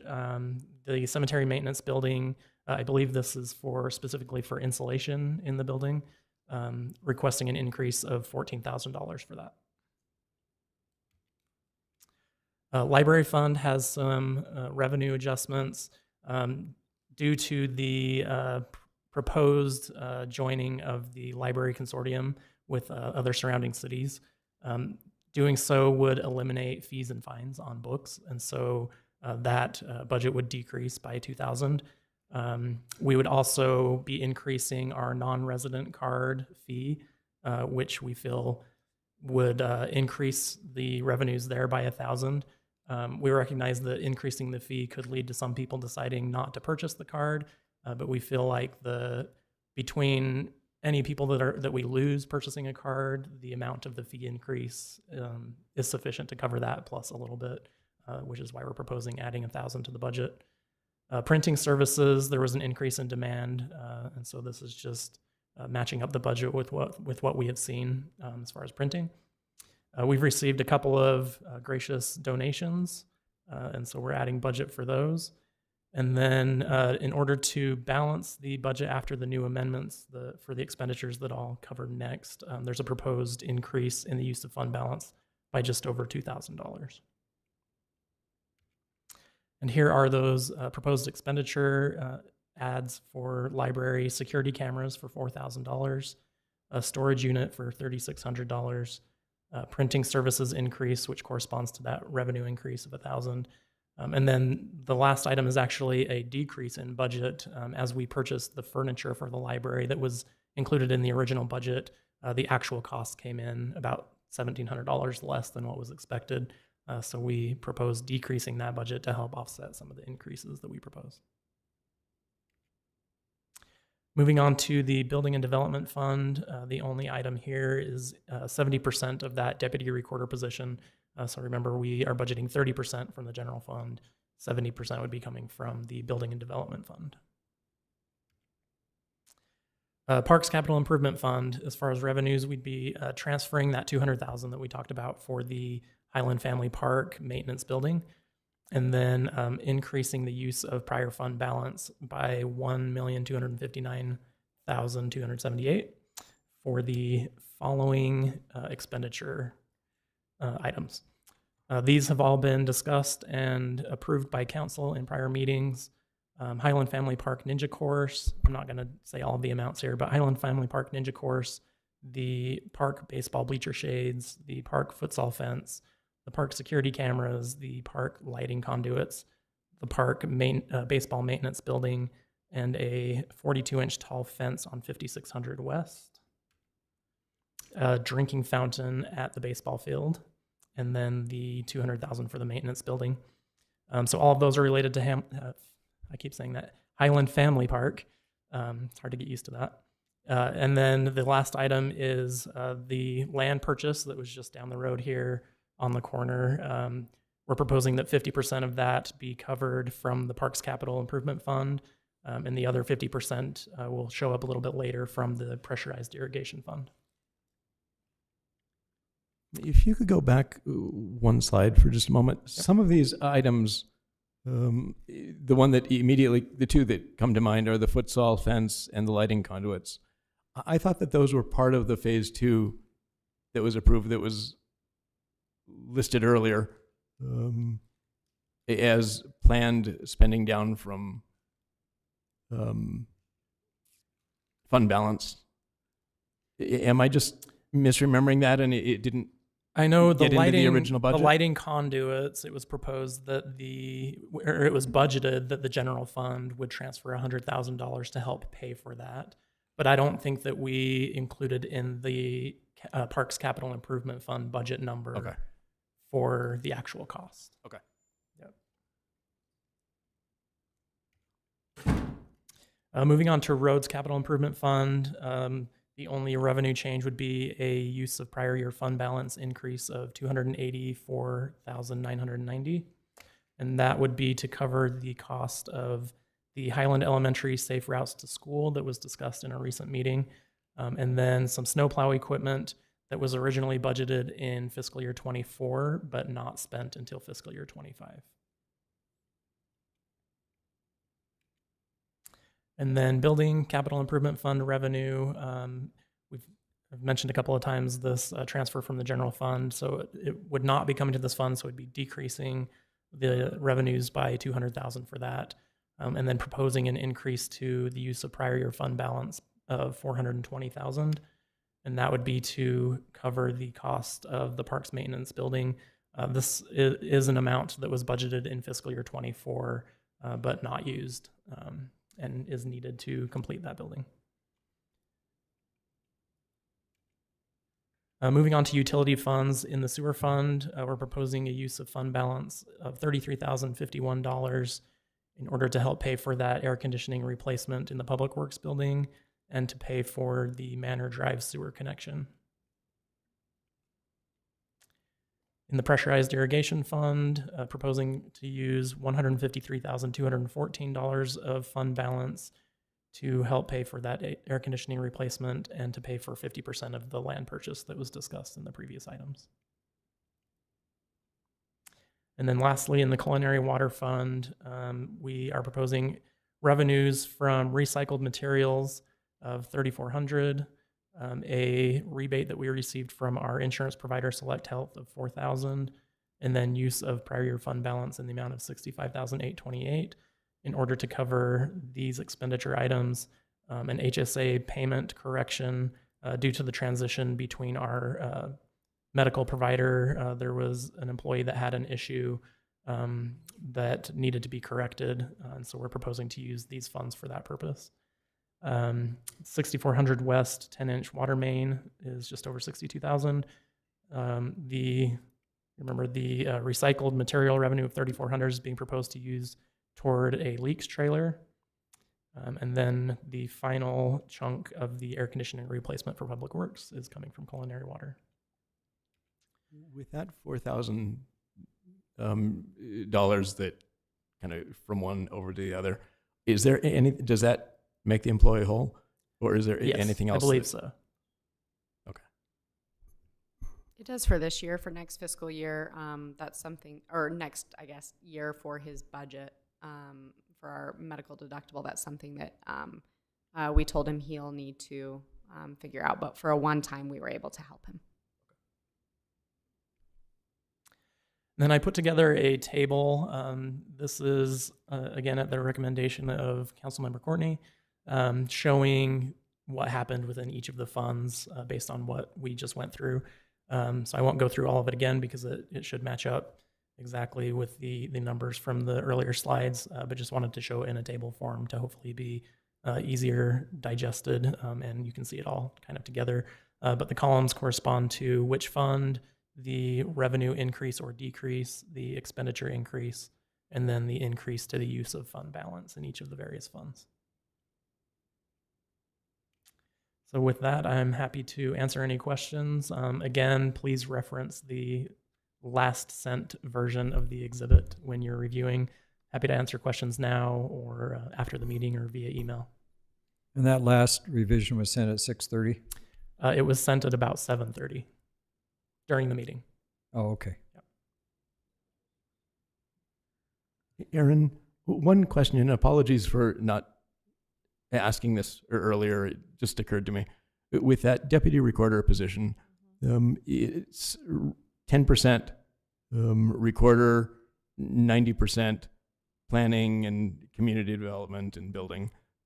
We've had that position for a while now. Is that really the split that we're seeing? I'd say yes, because of the duties that we have. So she attends every planning commission meeting, and that's her main duties. And then she fills in for Stephanie when Stephanie's not able to be here. So one other thing I should mention before a motion is made is that in the exhibit, you will see still the public safety assessment amount of $66,000 as a proposed budget adjustment. So the motion should include, since that was just approved in the prior item, that the motion should include striking that expenditure item from the list. Okay. This is a public hearing item also, so let's go ahead and open the public hearing, and then we can bring it back for comments after that. Nobody? We can go ahead and close the public hearing then. And council, are there any questions or discussion? Councilmember Smith, did you get your questions answered? Yes, I did. Yeah, Doug and I had a nice conversation about this last night because I couldn't figure it out. So he submitted this from some of my questions as well. And I hope that most recent version of the exhibit will also answer some of those questions about fund balance estimates. One last plug for fund balance. It's a tricky thing to calculate. They are estimates, and Councilmember Courtney pointed out before the meeting began that we have a similar chart in our adopted budget that shows estimated beginning fund balances, and a lot of those don't match up with what we're currently showing as estimated beginning fund balances. Something that I'll look into to make sure I didn't miss something, but there's various reasons that that could be, especially that when we prepare the final budget, it's still late May to early June, and there's still a full month plus audit and adjustments that happen after that that can affect that number. So, and then one final caveat that the numbers that you see in the exhibit are also estimates pending finalization of our ongoing fiscal year audit for fiscal year 24 that we anticipate being completed in the next couple of weeks. I move that the City Council adopt a resolution amending the Highland City fiscal year 2024-2025 budget as shown in the included exhibit and as presented by staff. Does that include all the language? Don't you have to strike the 64 or 66,000? 66,322. Right. Whatever they just said. I'll second it.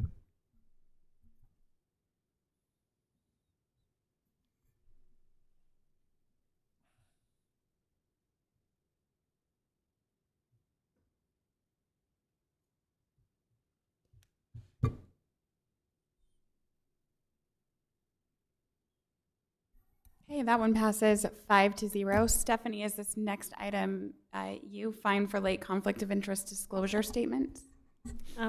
David and I were going to kind of tag team that one. Do you want to start us off, David, and I'll fill in the blanks? Yeah, I'll start us off. Thank you. So Stephanie asked that this adjustment to the fee schedule be included in the meeting. This is, just as a reminder, a state requirement that we assess this fee under the circumstances that are listed in the background. So just in a nutshell, in the prior regular session of the Utah legislature, House Bill 80 was passed, and part of that bill enacted Utah Code Section 10.3.13.13, which lays out requirements for municipal elected officials to file an annual conflict of interest disclosure statement with the city recorder during a specific time period. It needs to be filed between January 1st and January 31st of each year. If any elected official fails to file the disclosure, then the city recorder has 5 days to notify that official that they're not in compliance with the new law. And once the official receives that notice, they have 7 days to file the disclosure with the recorder. If that does not happen within 7 days, there is a state required fee that is imposed of $100. And that's the amounts that we are proposing be added to the fee schedule, just so that it's Did that used clear to and be plain. $50 and it's now 100? Was it 50 before? The code that I read said 100. It's always been 100. Yeah. I believe the 50 that you're talking about is the financial disclosure during campaigns. Okay. I got 50 somewhere. So, all right. So I don't know if Stephanie has any other background to give, but that's what I've got. No, just another plug to remember to get your financial disclosures into me so I don't have to have a discussion about the $100 because I don't want you to take your money. Perfect. Councilmember Smith? So, I think it's great that we have these conflict of interest forms. I've got mine, by the way. Don't let me walk out of here without giving it to you. But at the same time, I'm wondering as a city council, if we can't pass fees on the state legislators for giving us mandates that we can't meet that are annoying as all get out. Yes. So if I they think can we should fine do us, that. why can't we fine them? Let's try it and see. I will make an executive order. Fining? No, I can't do that, right? No. I think it's a good idea. And my understanding, just to clarify, is that the funds, if collected, would stay in the city to be used for administration of collecting the conflict of interest statements. So it's not something that we're giving to the state, but something that Does the $100 like multiply after a week, or does it just $100 indefinitely? just says $100. Yeah. Sure. But it also comes with it a notice to the Attorney General, so that may be additional deterrent from not filing. Okay. So if I want to donate $100 to the city, then I just won't turn it in. You can add that to the late fees that you donate to the library. So many. So many. That was not meant to be a burn. I have fees of my own I need to pay. And the registration fees for your expired, like that you're paying to the police. Kim is funding the city. So many. Well done, Kim. Oh, man. Well, it's what I can do for everyone. I'll try. Any discussion on that one? Take discussion or a motion, either way. I move that City Council adopt the resolution amending the fiscal year 2025 Highland City Comprehensive Fee Schedule to add a fine of $100 for failure to timely file an elected official annual conflict of interest disclosure statement with the city recorder. I'll second that.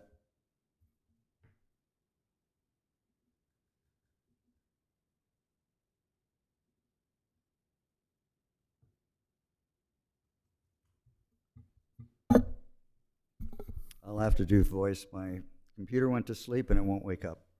Okay, do you want to go ahead? No, after everybody else. Oh, everybody's done it. Yes. Yes. Okay, and then that would be 4-1 abstaining. You from may need to get Councilmember Smith. Councilmember Smith's vote or abstaining. Okay. Yeah. I thought it meant absent. Okay. It just annoys me. Fair enough. I do have to fill this out every year as well as, working for the governor's office. I don't know. So save your forms that you fill out if you do it electronically, so you can update it next year and it'll be hopefully faster. Perfect. And there's nothing from the mayor, by the way, who is also online, I believe. No questions or anything. Just don't want to forget that he's out there. Yes. Okay, cell tower agreement. Rob. Thank you. Oh no, my slides. They're not.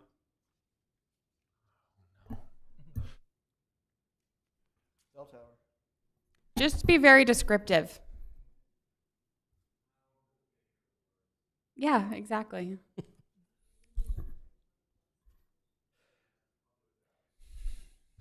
I had nice slides and pictures I was going to show you, but and a vicinity map and all of that. Sorry, our PowerPoint seems to have eaten a couple of our slides tonight. We don't know why. But this is the same thing that's in the packet. Same thing that's in the packet. I was just going to add some pictures of the site as well to show you what it looks like.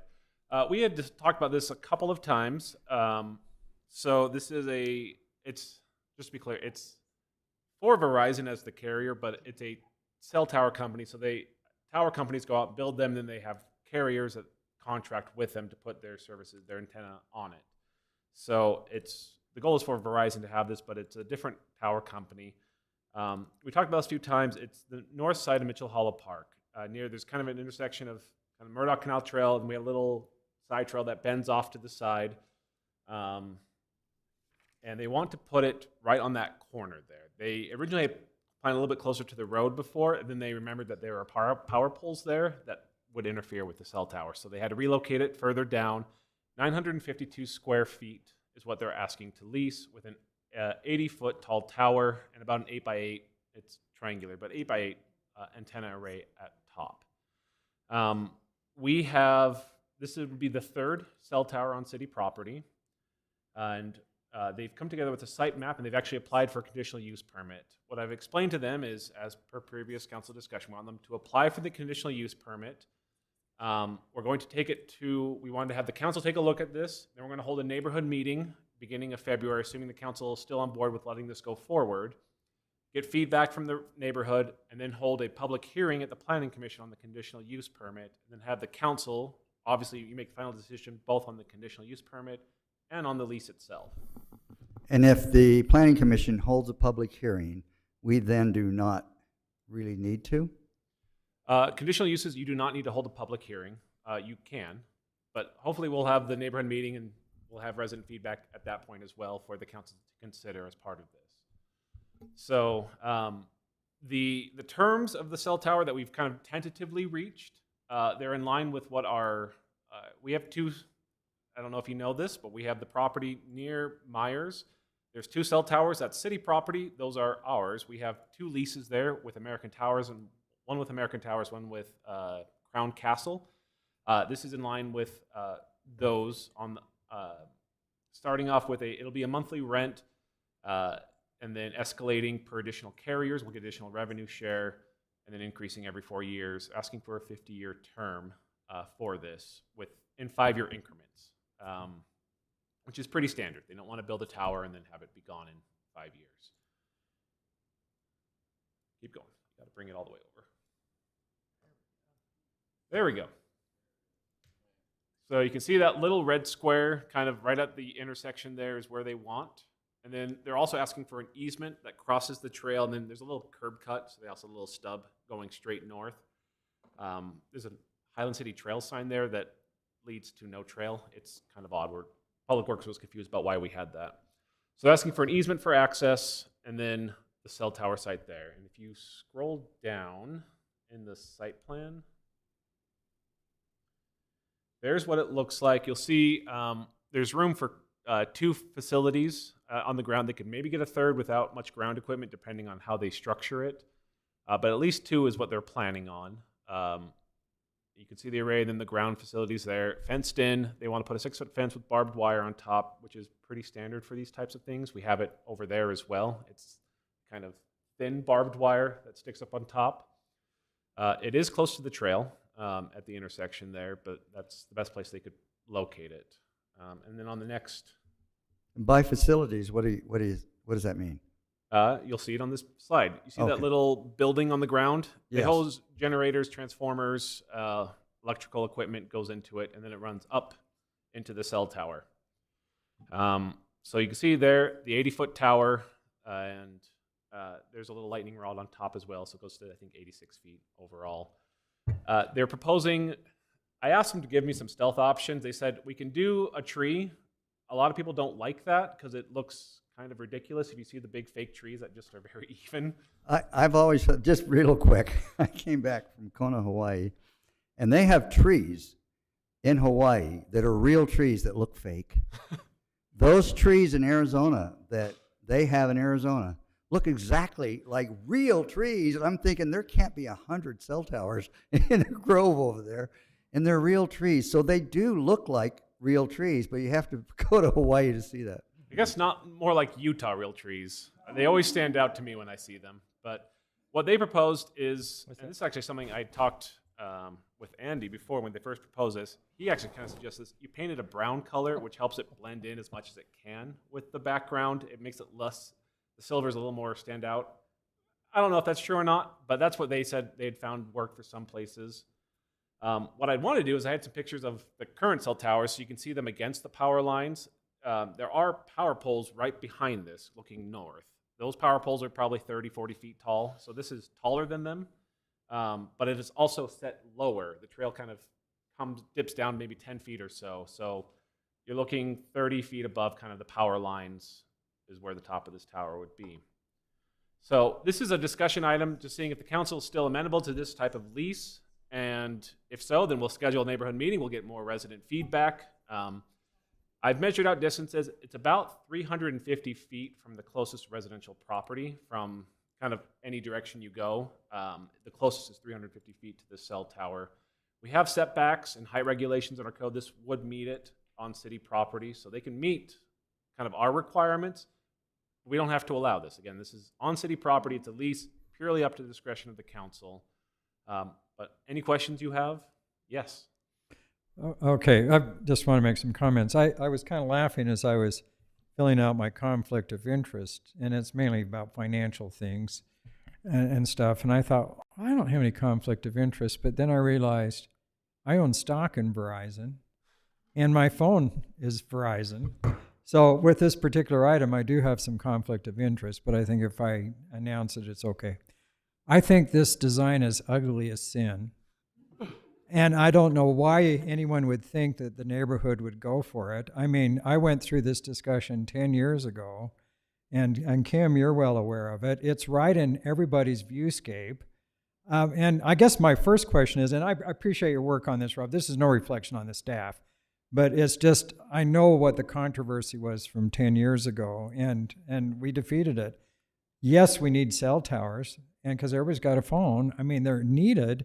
I like the revenue for the city, but I'm not sure that the neighborhood's going to go for this. I don't know what you think, Kim, because you live there. But at the same time, why couldn't you put this like on the north side of the road instead of on the south side? That's my big question. They actually asked to go on the north side.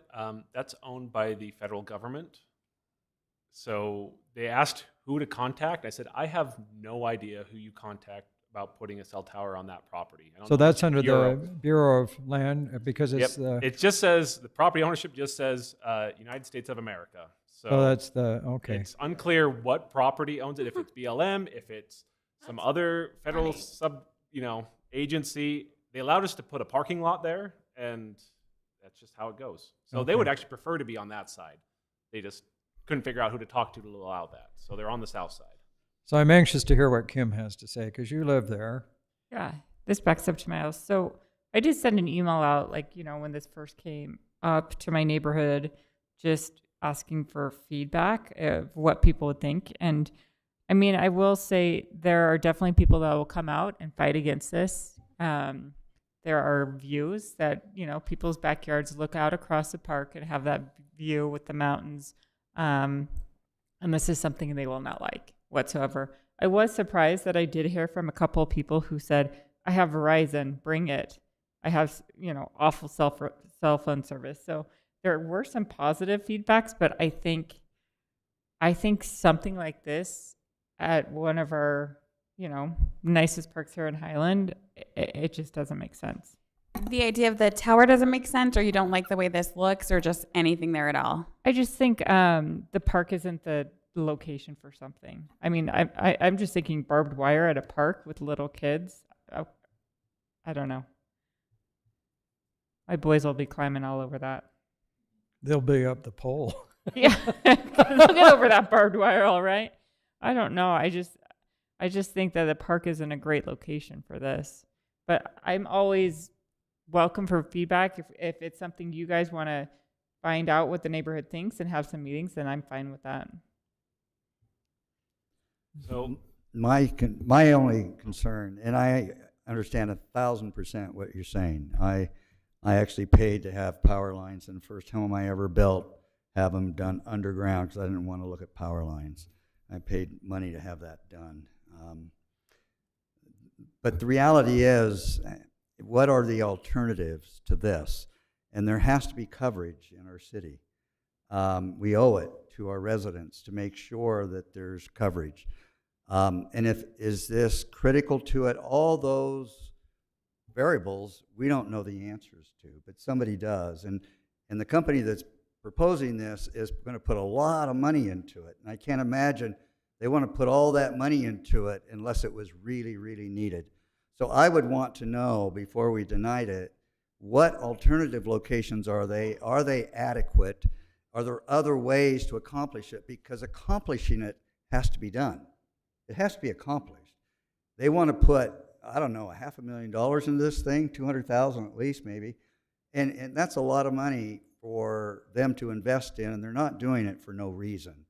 So I'd like to know what those reasons are, and I'd like to know what the alternatives are before we just flat turn it down. And I can address that a little bit because I've had several discussions with the representative of the tower company. They were looking basically in a small area to put a new tower. They know where their coverage exists, and the gap is basically they're looking from Freedom Elementary kind of to before the Buellers. They didn't want to go to the Bueller project. That was too far east for them. So it was a really narrow range of land that they wanted to put a tower in because that's where the coverage was lacking. Their initial proposal, actually, they didn't come asking for a lease here. They asked to put it in Freedom Elementary, and they asked what our zoning regulations were. And the way it would work, they'd have to stick it right in the middle of their, like, the school, and there's like a little asphalt. They'd stick it right in the middle of it, in the middle of the playground. So that was their other alternative, which they could still go back to, and they could figure out a way of making it work with our code. But those, and then it was kind of this is the other option is Mitchell Hollow Park in this area. I guess you could maybe look at some of the smaller parks, but those are closer to homes, I think are worse options. I don't think there's a good option. Cell towers are ugly wherever they go. Well, I feel like they could do a little bit better job of looking on the other side of that road and figuring out who at the federal government owns that. Like, that's not your job to tell them that, but they could, like, contact the county. I don't know. It feels like they could research that a little bit more. Sure. Well, the Central Utah Water Project should be able to tell you because that's where their pipes go through, right? And the Provo River water users. You would think it could be It's the found out. Bureau of Land Management that's BLM. I would think they would know. I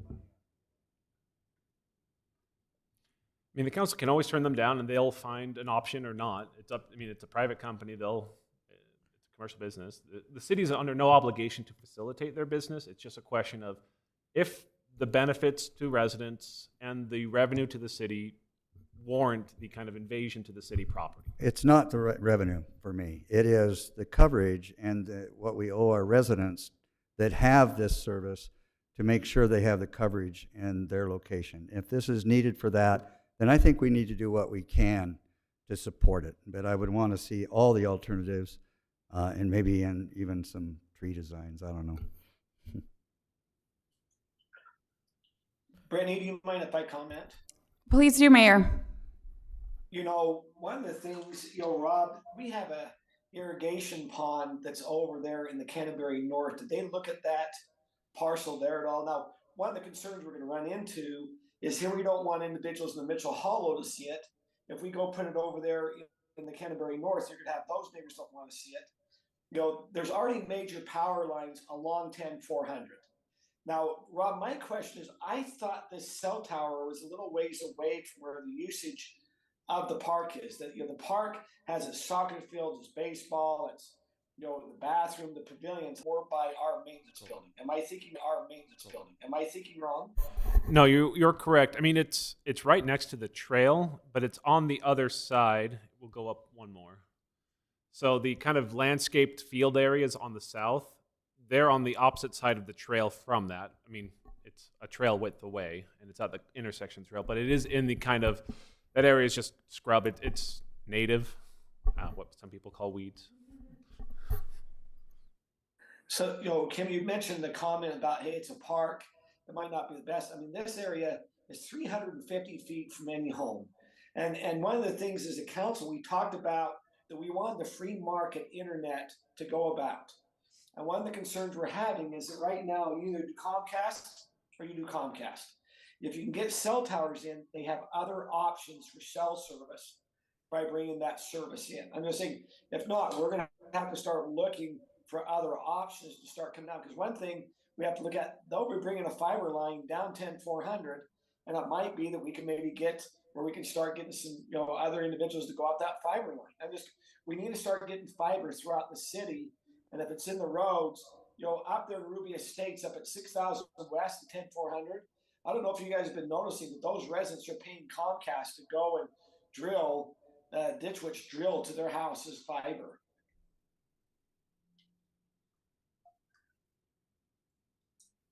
Anyway, that's my comments.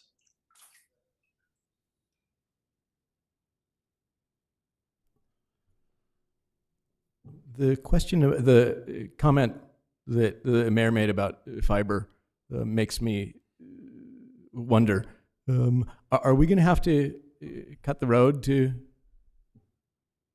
put it here in order to get to a conduit, or? I can't tell you right off the bat, but my guess is they could probably bore if they needed to do a crossing there. Okay.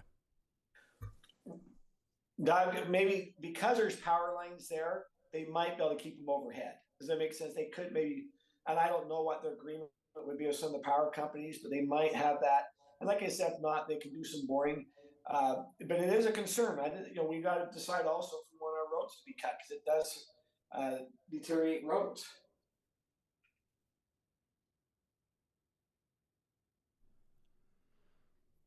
So do we have any direction on this? Are people interested in getting some more information and getting some community input? What do you think? Well, Or are you interested in just, I always have an opinion. I just remember we went through this 10 years ago, so maybe things have changed. One, I think you need the cell service, and I think that's important. I like the extra revenue to the city, but I think before any of this is done, we need feedback from the neighborhood. And I think Verizon, whoever's building, it's actually not Verizon. I think Verizon wants to use it, but T-Mobile wanted to use it before. But I just think it'd be nice to have them come back with some designs where it's a little less in your face. Yeah. I would agree with that. Anybody else? Yeah, I think that's good. I do think it is interesting because this did come up, what was it, about 10 years ago or so? It was 10 years ago. Yeah, and it was T-Mobile that wanted to put it in. And I just have to say, I don't, maybe they put something in somewhere else, but I'm T-Mobile and my service is amazing. And so, I mean, what did they do? When we're talking about coverage, they must have put in something somewhere else in order for me to get the coverage. So, I mean, can't Verizon do the same? That's a good question. I think what Verizon's doing is putting in a cell tower. I'm one that's on Verizon, and I live right off that 6400, and I have terrible service. And so it's something, those who have Verizon, we have terrible service in that area. And that's not the only reason to do it, but we've got to be sensitive that we've got to try to help with this where technology is going. We've got to try to help. I know we've got to be sensitive about what the neighbors see, but be aware there are major power lines going down 10400 already. So it sounds like we have enough members of council who are interested in getting feedback and pursuing this option. Am I correct? You are correct. Yes. Yes. So we'll plan on putting out I'll work with our events communications person. We'll put out a neighborhood notice, ask them to come. We'll schedule a public open house, some kind of thing to walk through this and do that in early February so we can take any feedback, bring it back to the council and planning commission for further review. And I think we mostly agreed that we don't think that look is very stealthy, actually. It's hard to make a stealthy antenna, but I'll ask them what else they can come up with. Didn't Cedar Hills just get a new one by their park that is like a water tower looking thing that says like City of Cedar Hills or something? Or am I making that up? I could be making that up. I don't know. That would be a weird thing for me to just make up. You know what I mean?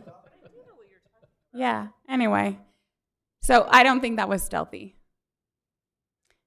Okay, on to traffic calming. Chris, is this you? It is. Welcome. How are you? So good. Let's see if we've got this up.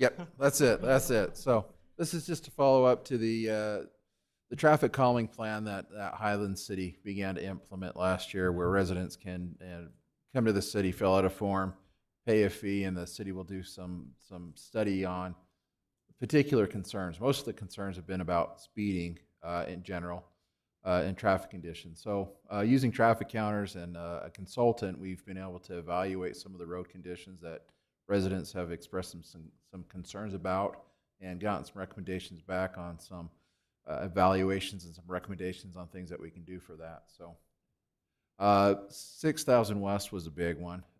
We had kind of 3 sections of that where we've had people submit requests for that to be studied. We do have the Safe Routes funding for the sidewalk along 6,000 West. One of the recommendations that came in the report was to install a multi-use path. We have also added a northbound driver feedback sign on that, and we've added that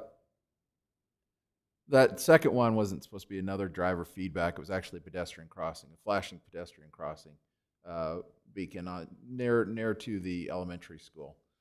We also have recently added some LED stop signs at 10400 North, the 4-way crossing there. I thought I had tried to add some pictures, but this probably they didn't get saved, it looks like, so I'm sorry for that. I can send those out to the council, though. They look really great at night, especially. They really pop. We also repainted the stop bars on that 4-way intersection at 10400, so already got some good feedback from some of the residents that I've contacted through there.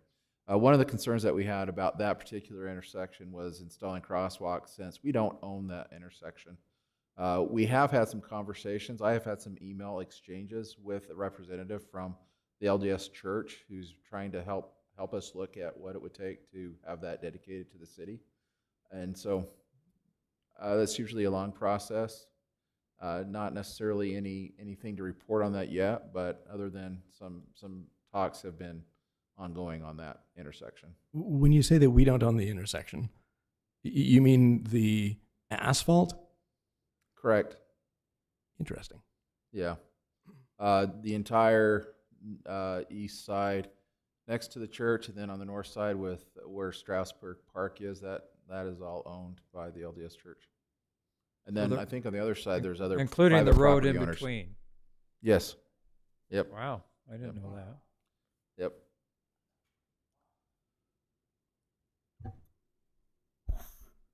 I love it.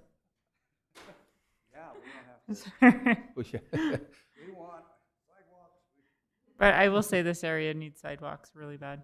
Absolutely agree with that. And I did do some research to look at the Safe Routes mapping that we have with Highland Elementary and with the middle school. Both of those schools have this intersection on their Safe Routes map. So that does make it eligible for funding through Safe Routes. I also think we can look at some funding from MAG with some of their safe grant programs that they have, and then also the TIP and the TIF. So definitely agree that sidewalk would be really, I drove down there earlier today to take a look at it, and yeah, just kids walking out in the street. And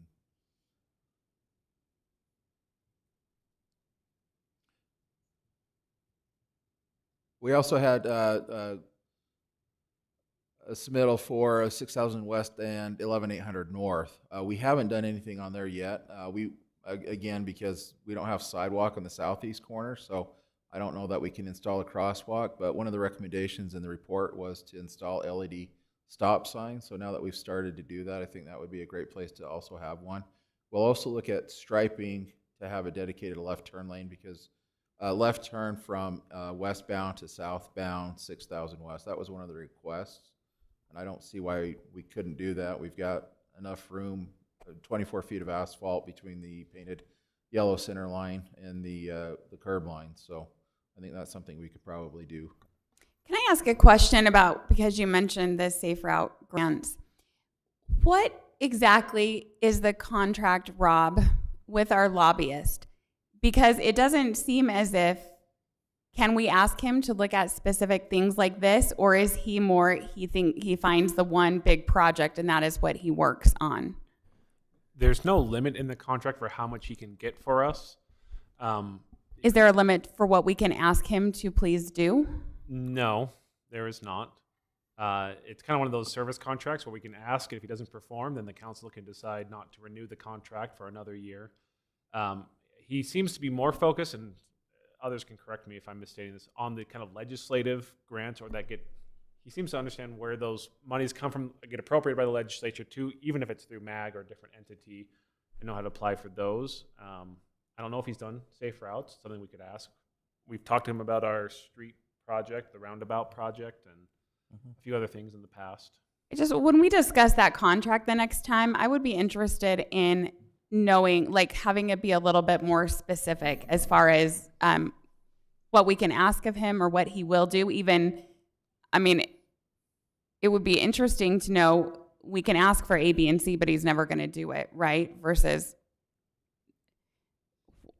I just would be really interested in having that be a little bit more specific as far as what the expectation is there. The roundabout, though, is on his list, is that right? Yes. That's the reason I approved it, is that roundabout. That's the most important thing right now. But I think asking him to look into these other things, we could always see what he thinks. And if he thinks he can have some influence, he'll know. And he'll be, I think, he's a resident of Highland. He wants to do what's best for Highland in addition to making his own money. So I think we can ask and get his honest opinion.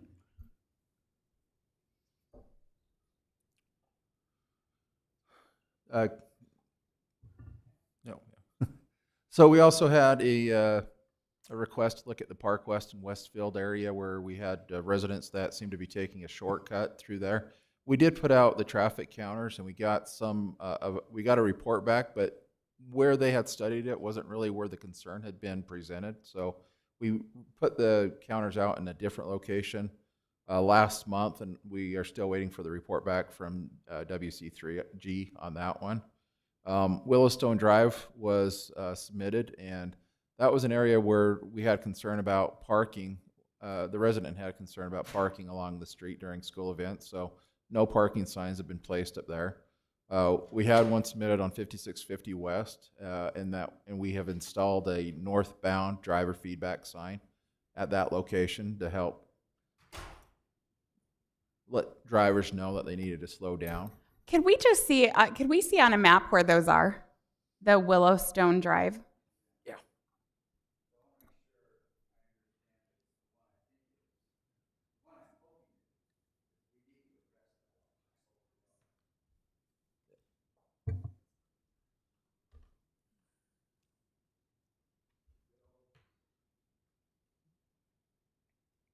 While they're bringing up that map, Chris, are these things that we have already, from our perspective, completed? Have we gotten back to the requesters, letting them know that, yeah, this is what we did, and we believe that we have addressed the problem? Or I have not done that personally. I don't know if that was anything that Andy had done before he left. Some of these things had been implemented before me. Some of them have not. I know there's two residents that I've talked to personally, the one about 10400 and 6000 West. I have communicated with them. I think we actually sent emails to each other simultaneously about the LED stop signs. And then another resident further up on 6000 West. So I can go back and see who submitted the ones on some of these other streets that we feel we have completed and just follow up with them and see. Okay. I also had, in meeting with Aaron a couple times, thought that this is something that we could probably post something on our website that just shows we could, when something's been submitted, we could put it on there. We could show where it's scored in the rankings to see how much of an impact the traffic really does have on the area, and then some of our proposed solutions. I think it would be a great way to provide. Do we feedback. have a tracking system, a spreadsheet or something, when these are submitted. I know Country Club Drive on the east side of the country club, Ted Cannon submitted and paid a fee for painting, striping that. It's not a big expense, but for traffic calming, just the fact that it restricts the feel and the width of it, because that road, by the way, is wider than it's supposed to be for the designation of the type of road it is. It's actually wider than that, meaning that people are more inclined to speed down it. And so he submitted that. Do we have a tracking thing? Okay, this has been submitted, and here's where we're at down that list. Because I think it's been 8 or 9 months. And honestly, that's one that I haven't seen, and I think we've had these going to a Google account that Yeah, I'm not Jeff's sure that, aware of it because Jeff worked with Andy on it, and I Yeah. talked to Jeff 6 months ago saying, "Is it on the agenda?" And he said, "Or on your list?" He said, "Yes," but we've not seen anything. And Ted is asking me what's happening. I said, "Well, go to the city and ask the city." Yeah. But I'm just hoping that when these are requested, that we track it, that we know where every single request is, and you can present us with what those requests are, and we can approve what needs to be. Because it feels right now a little scattered. It feels like it's a little hit and miss. When, I don't know the number of requests that we've had, but once we have a request, it's got to be taken seriously, and we've got to know where it's at in the process. And one of the things I've always been concerned with is we have some that cost $500 and some that cost $50,000. Well, the $500 one probably should go up a little higher on the list because it's not very costly. Paint isn't really expensive, and that's all this one is they want some paint. A flat top, a tabletop, that's quite a bit more money. So we need to look at that and where it fits in the budget. But I'd like to see all the requests and where we're at with each one of those requests. And I think that idea of putting them online, particularly if we have, a timestamp of the last action that was taken and an estimate for when the next one goes a long way toward addressing that concern. I love that thought and approach. Yeah, that's something that we can certainly follow up with in trying to get a tracking system for these. Can I make a comment? I appreciate all that's said, and I agree. This photo that we have in front of it, that's the north side of Ridgeview, and an earlier rendition, because most of those homes are filled in there now. And I think one of the most interesting things I want to point out, and of course I live near this area, but you'll notice that the parking lot at Lone Peak on the south side's full, and they're parking up and down the road. Now, we don't allow that now because we've red striped our side. But the problem is they're starting to park in Ridgeview, and we've discussed this before. But if you'll also notice, if you look at this view, the huge parking lot, which we sold to Lone Peak and the school district, is empty. And that's just next to Lone Peak, the playing fields and that. And, really for distance that they have to walk, it's not that much different. They're young people. But the problem is the high school charges them a fee, is that right, to park there? And so they would rather park somewhere where they don't have to pay any fee, even though some of them are driving kind of fancy cars, not everybody. But I just think we need to be aggressive, and we've talked about this before, that we ticket those people that are not residents parking in these little narrow streets in Ridgeview. And I can see why it's a concern, because now it's built out and different things. There's going to be a real problem with that, and we knew there always would be. So I don't know. I think that's a kind of an issue of ticketing and kind of having some rules for Ridgeview where you park and don't park, because it's not like there isn't parking available, but it's parking that they'd have to walk a little farther, and I understand that. Yeah. I agree with you, Scott. I know, I mean, my daughter goes to AF High School, and all those residential streets are striped with signs saying not for student parking. And I mean, you go one day parking on that street as a student, you're ticketed and towed. Right. So I think the same should apply for these residents along this area. Yeah, because it's hard. They're narrow streets anyway, and then if you got to get fire in there, and I am a proponent of Lone Peak safety, even though I sound like I'm a problem, but I really don't want to be. But I think it's a fire safety and a police safety thing if you get cars parked on both sides of that road. So I just think we just need to kind of, the best we can, enforce it like Kim said. I agree 100%. I'd agree, so we can certainly do that. So can I appreciate this summary and some of the efforts you guys are making. I really appreciate it because you're really being proactive in some of these areas. But I'd just like to put a plug in for Canal Boulevard. And, you know, I live down there and stuff, but, you know, the 30-mile-an-hour speed limit is a joke. We don't have any signs there feeding back to the drivers, and yet we've had, less than 10 days ago, we had somebody at the bottom that wasn't driving 30 miles an hour that flipped their van that was full of people going on the curve. I just happened to come by about that time, and I don't know how serious injuries. The chief can probably talk about that. But the young man last August that was racing on Canal Boulevard and hit the tree and inflamed, he wasn't driving 30 miles an hour. So maybe we need to talk about a 35-mile-an-hour speed limit, but there are no feedback signs on Canal Boulevard until you go farther west. But the busiest part of Canal Boulevard is between the Alpine Highway and North County. I don't know why we can't have a feedback sign there, because when you get all 689 residencies built out there, and the restripings help because we're putting in the bike lanes because people are trying to get across. They made, I think they made a good safety thing when they took the one tree out, so when you have that flashing crosswalk as you come up to, I think it's called Willowbank.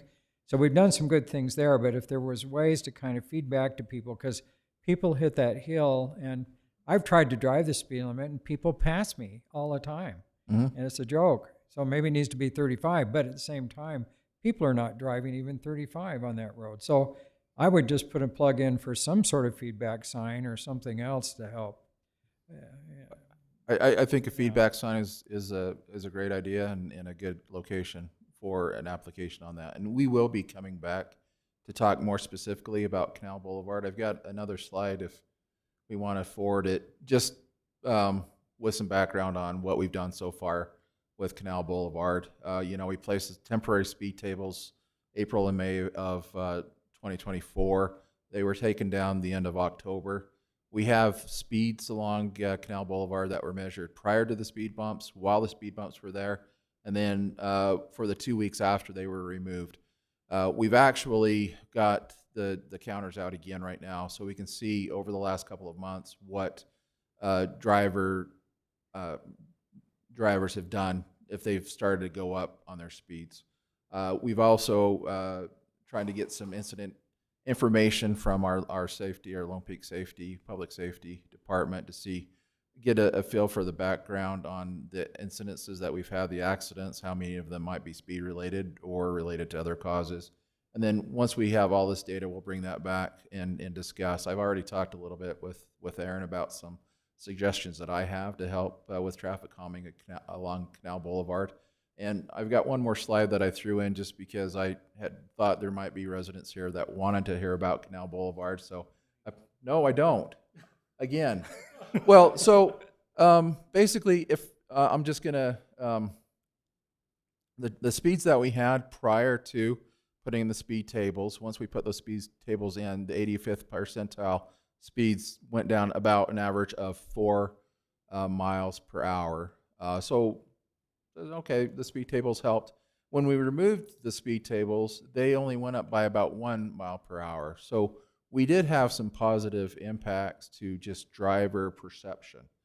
We want to see really where that goes. I think one of the ones that was more telling, though, is we had on the 10 miles per hour over the speed limits, prior to placing the speed tables, we had like, our highest was 21%. That was pretty high. When we put in the speed tables, those over 10 miles over reduced down to about 4.7%. Once those speed tables were removed, it went up to about 6%. So it went up, didn't go up nearly as much as it had been before. We really want to see, again though, if now that the drivers know that those are gone, what they're going to do. And so once we have that, we can bring it back to the council and start looking at implementing some. On speed tables, which are always problematic for, not as much as speed bumps, but speed tables are still problematic for snowplows. Absolutely. There is, and this is YouTube approved and authorized and guaranteed that it's real. But there are now speed dips, if you will, that are plates. They're like 12 inches wide all the way across the street. It will read your speed, and if you're speeding, the plate goes down. And depending on how fast you're speeding, it goes down to up to 6 inches. So when you come up there, you don't hit a table, you hit a dip. And it just dips that tire, and that driver is warned. I just hope down the road it's not anything that I think UDOT probably will have to, see what they're going to do on city streets like SR 92, and maybe UDOT can put some money into that. But maybe it's something we want to look at in the future. Not tomorrow, but in the future, we ought to look at, are there alternatives to speed tables where we have snow? And with this, it solves that. It's perfectly flat, and no snow truck's going to be speeding, so it's going to be flat when it goes across there. Now, whether it freezes, there's all kinds of variables. I have no idea. But I saw it on YouTube, and I found it really interesting. I liked it, and I thought that solves our problem with speed tables and snowplows.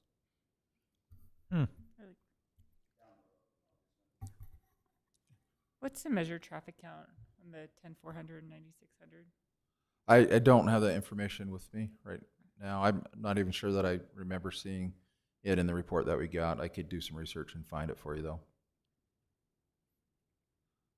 I think one of the other recommendations I got, it might have even been for a different street that was studied, but one of the comments that was made by the consultant, which I think is absolutely appropriate for every street that we look at, is that ultimately there's probably a combination of different traffic calming methods that should be applied on each street to help kind of provide a composite reduction in speeds.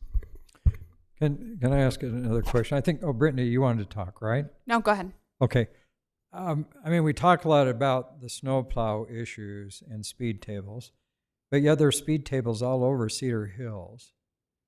And is that causing a lot of stress there? I found them on several streets. They're on Canal Boulevard as you go, or it's Harvey Boulevard by then. But there's two by Deerfield. But I've driven on other streets where there are a number. I don't know how many speed tables there are. Cedar Hills, they seem to cope with it. I'm just curious why we're not able to, but they can. I'd like to hear their experience a little bit. I think they have at least 10 or 12 speed tables in their city. Yeah, I know where I'm from, where I had in Eagle Mountain, we did not allow for speed bumps or speed tables. We did, in a couple of instances, install waterways across the street, which is kind of like an inverted speed bump. It helps the drainage, but it was also intended to help slow down the traffic, just kind of in the opposite direction. And waterways are a little bit easier for snowplows to navigate. So I'd be happy to talk to the Public Works Director in Cedar Hills. I'd just like to know what their experience has been, because I've got a bunch of speed tables, and they don't seem to be taking them out. I agree with Scott 1,000%. Well, we have there's a speed table right close to me that we handle fine. I'm assuming that we plow that Bull River when it gets snowy. The reason that we had to take the two out on Canal was because they were temporary, and the snowplows would have destroyed them. Yeah. Is that all? I had also added, I think, if you want to go back, I think we ended up skipping over Park Drive. We did add some signs and roadway markings at the trail crossings up there. We placed a temporary driver feedback sign, which we can move, and put in a permanent one when we haven't ordered it yet, but we can do that. And one of the recommendations for Park Drive was also to paint some optical speed bars and to add additional landscape. Yeah, and thank you for your work there. I think the crosswalks, just connecting trails, that just makes a lot of sense, and I think it makes a difference. So thank you. You're welcome. I appreciate it. I would say, Aaron, and I don't know if anybody else on the council agrees with this, but I do think that if a neighborhood has submitted an application, that we should have a process. And I mean, I realize that that's going to be a balance of workload with everything else that Public Works have to do, but I think it would be fair to have some kind of a process so that we can see where it is on the process. And if they've paid that fee, then I think that it's fair for them to kind of know where they're at in the process. The one that Ron and I visited up in Beacon Hills, do you know which one I'm talking? That's incredibly vague to say the one up in Beacon Hills. That's the one with Park West and Westfield, I believe you're talking Okay. about. It was above Westfield, right, Ron? I think it was above Westfield, but it was the complaint was that student drivers especially were taking a kind of a shortcut. Yes, that's right. Down to get down to Westfield. So we had put our traffic counters out, but I think where they put them it was higher up along that one road. I think it's Park West, and it didn't really focus in on where the complaint was. And so we put those back out again. I think November, after they were done getting traffic counts for 10400 and 9600 West, they went up there. I haven't gotten the report back on those yet, but so I don't have a recommendation on it yet, but I expect to have that soon. Okay. Thank you. Thank you so much for the update. And I agree with you, Mayor Pro Tem. I think to this point, staff thinks that we're caught up, but I'm worried that we actually aren't, right? Just in transition between employees. And Sure. so I think we'll create some kind of spreadsheet, something that says, here's where we're at with all of these, put it on the website and send it to you all. And if you have additional ones that we don't know about, please let us know, and we'll be sure to check with all of our sources to make sure that there's not a hidden one out there that we're not missing. So Is the fee that's paid for that tracked somewhere, like to some kind of a charge code or something, so that you can see? yeah, we should all be the able to ones that have been correlate paid with for? that. Between that and talking to our old communications person who was helping with this, I think we should be able to track everything down. So we thought we had, but maybe not quite yet. Okay. Well, I know it's a lot, so we appreciate it. Thank you. Okay, Rob. So I don't have a slide. I was gonna say, I hope you don't think you need a slide. Here, I need to get the parcel map up.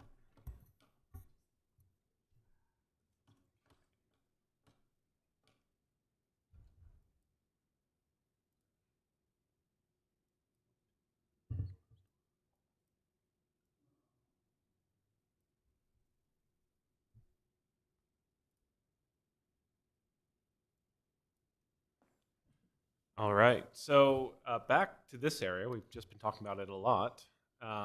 Speaking of the safe routes is the 6000 West, kind of going north over there.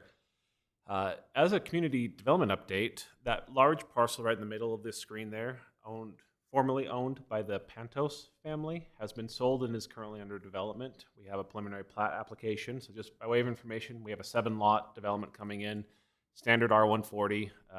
All the lots are 30,000 square feet, so it's no deviations, pretty standard. They're just building a north-south road, and they'll also be putting in, as part of that, along that frontage, the Parkway Detail. 10400 is one of our Parkway Detail streets.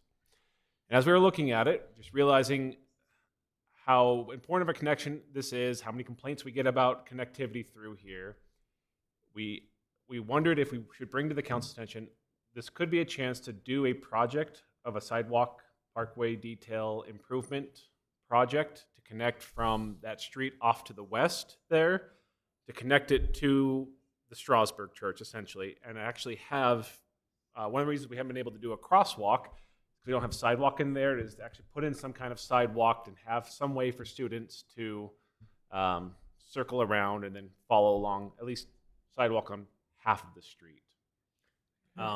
However, that would be a city-funded project. We don't have funds for it.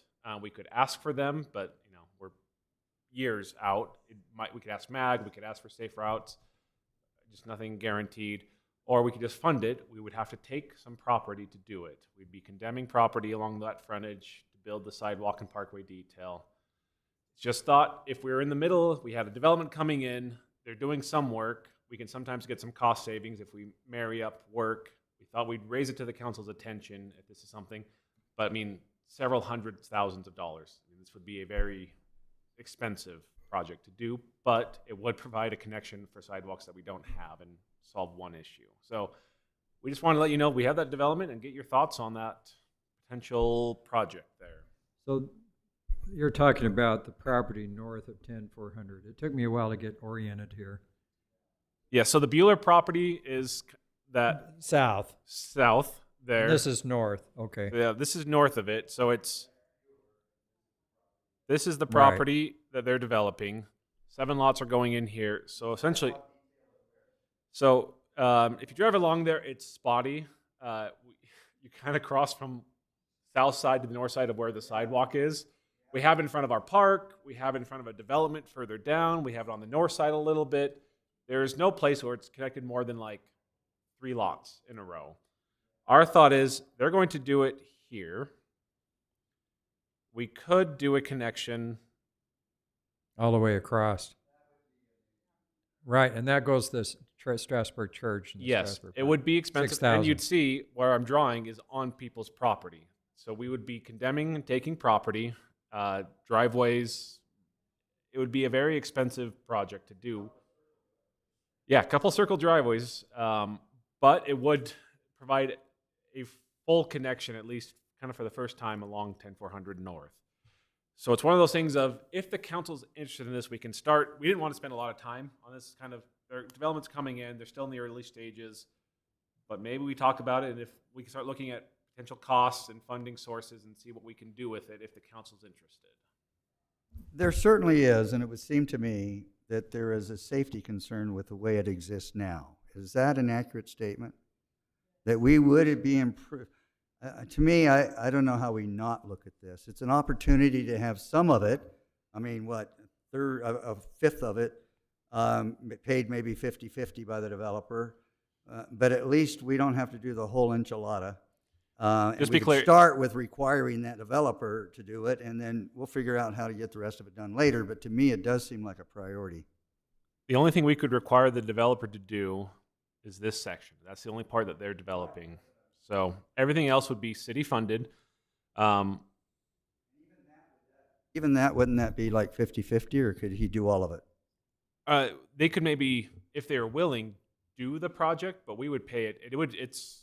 But- Looking at number, that's more like 75-25. I mean, it's much more of a city project. Yeah, okay. But Rob, he's saying on the property they are developing, they fully pay for. They're doing the whole, they're doing their portion. They'll have to do their Well, portion. that It's- okay. But for everything else, sorry, to be clear. Yeah, no. I mean, it's probably more like 80-20, maybe 85-15. But still, if we get that 15 or 20% of the project funded, how do we pass that up? I would agree. I'm in favor of sidewalks on our major streets. And this is the intersection that we have a lot of the complaints about, but we don't want to put a crosswalk there because it doesn't go anywhere. So basically, on the homeowners along there, and some of those are large kind of rural lots, we'd have to kind of get them on board, and then the city would pay for their property, we would have to buy the property from them. and we'd install the sidewalk. We would through install a the grant sidewalk. or something. Yeah. So the homeowners along there wouldn't be required to put the sidewalk in. We would purchase the property and pay for it as a city. Correct. It would. Okay. We would acquire their land. We would pay for the difference. This is probably the home that David's highlighting that's the most impacted. They're the closest to the road. So, I mean, if you think of our standard parkway detail, it's 30 feet. So you're looking at somewhere kind of in there. Now, we could always do a modified version of it through there to lessen the impact of them. We could always, that's all design details we can come up with later. But I just want to recognize this would be a taking. We'd be taking people's property. We'd pay them for it, of course. And we could do it with or without their consent. That's the power of the government on this. But we didn't, we just want to see if this was worth pursuing at least as a getting you some more details. Now, just for clarification, I'm thinking back now on when we were looking at Parley Turnbow's property, and the potential of doing some sidewalks, and we were requiring him, if you do a sidewalk, you've got to do your neighbors as well. No, I mean, I think that was like corner lot. That was, well, no, his wasn't. His didn't, there was, Oh, no, for his, because he was proposing to actually include his neighbor's property within his development because he was going to take property from them. right. So anything that's within the scope of the development, we can require improvements for. But as soon Okay, as it's so that was beyond it- within the scope of the development. Yes. Because I thought it went all the way to the corner and then all the way across, which doesn't seem like it's in the scope of the, It was because that was because they were including that lot within that whole his lot. development. Because that seemed like a big ask to me, but, okay. Oh, sorry, you were drawing. So there where Kim is drawing over it, because there's already a sidewalk there, right? Yes, you have a bit on on the south side. Zoom in there.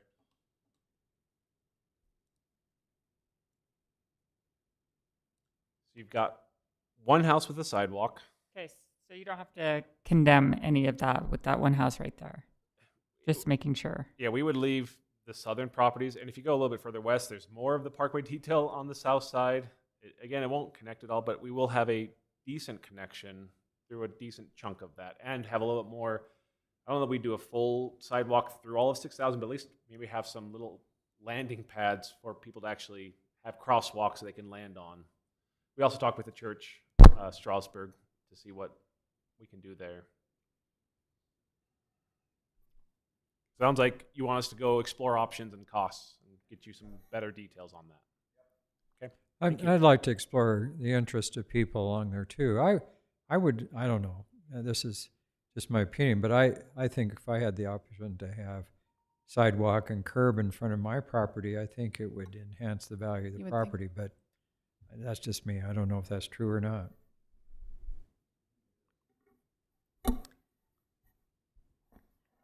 Did you have anything else, Rob? No. Just so you know, Ridgeview has submitted their last few plats. There's only one left for them to submit to us, so Ridgeview will be complete probably in the next year or so in terms of the subdivision side of stuff. We have plats M and N going through the final plat process right now. Those are the estate lots from the northwest side of Ivory. Is there any news about the commercial development there by Little Caesars and CVS?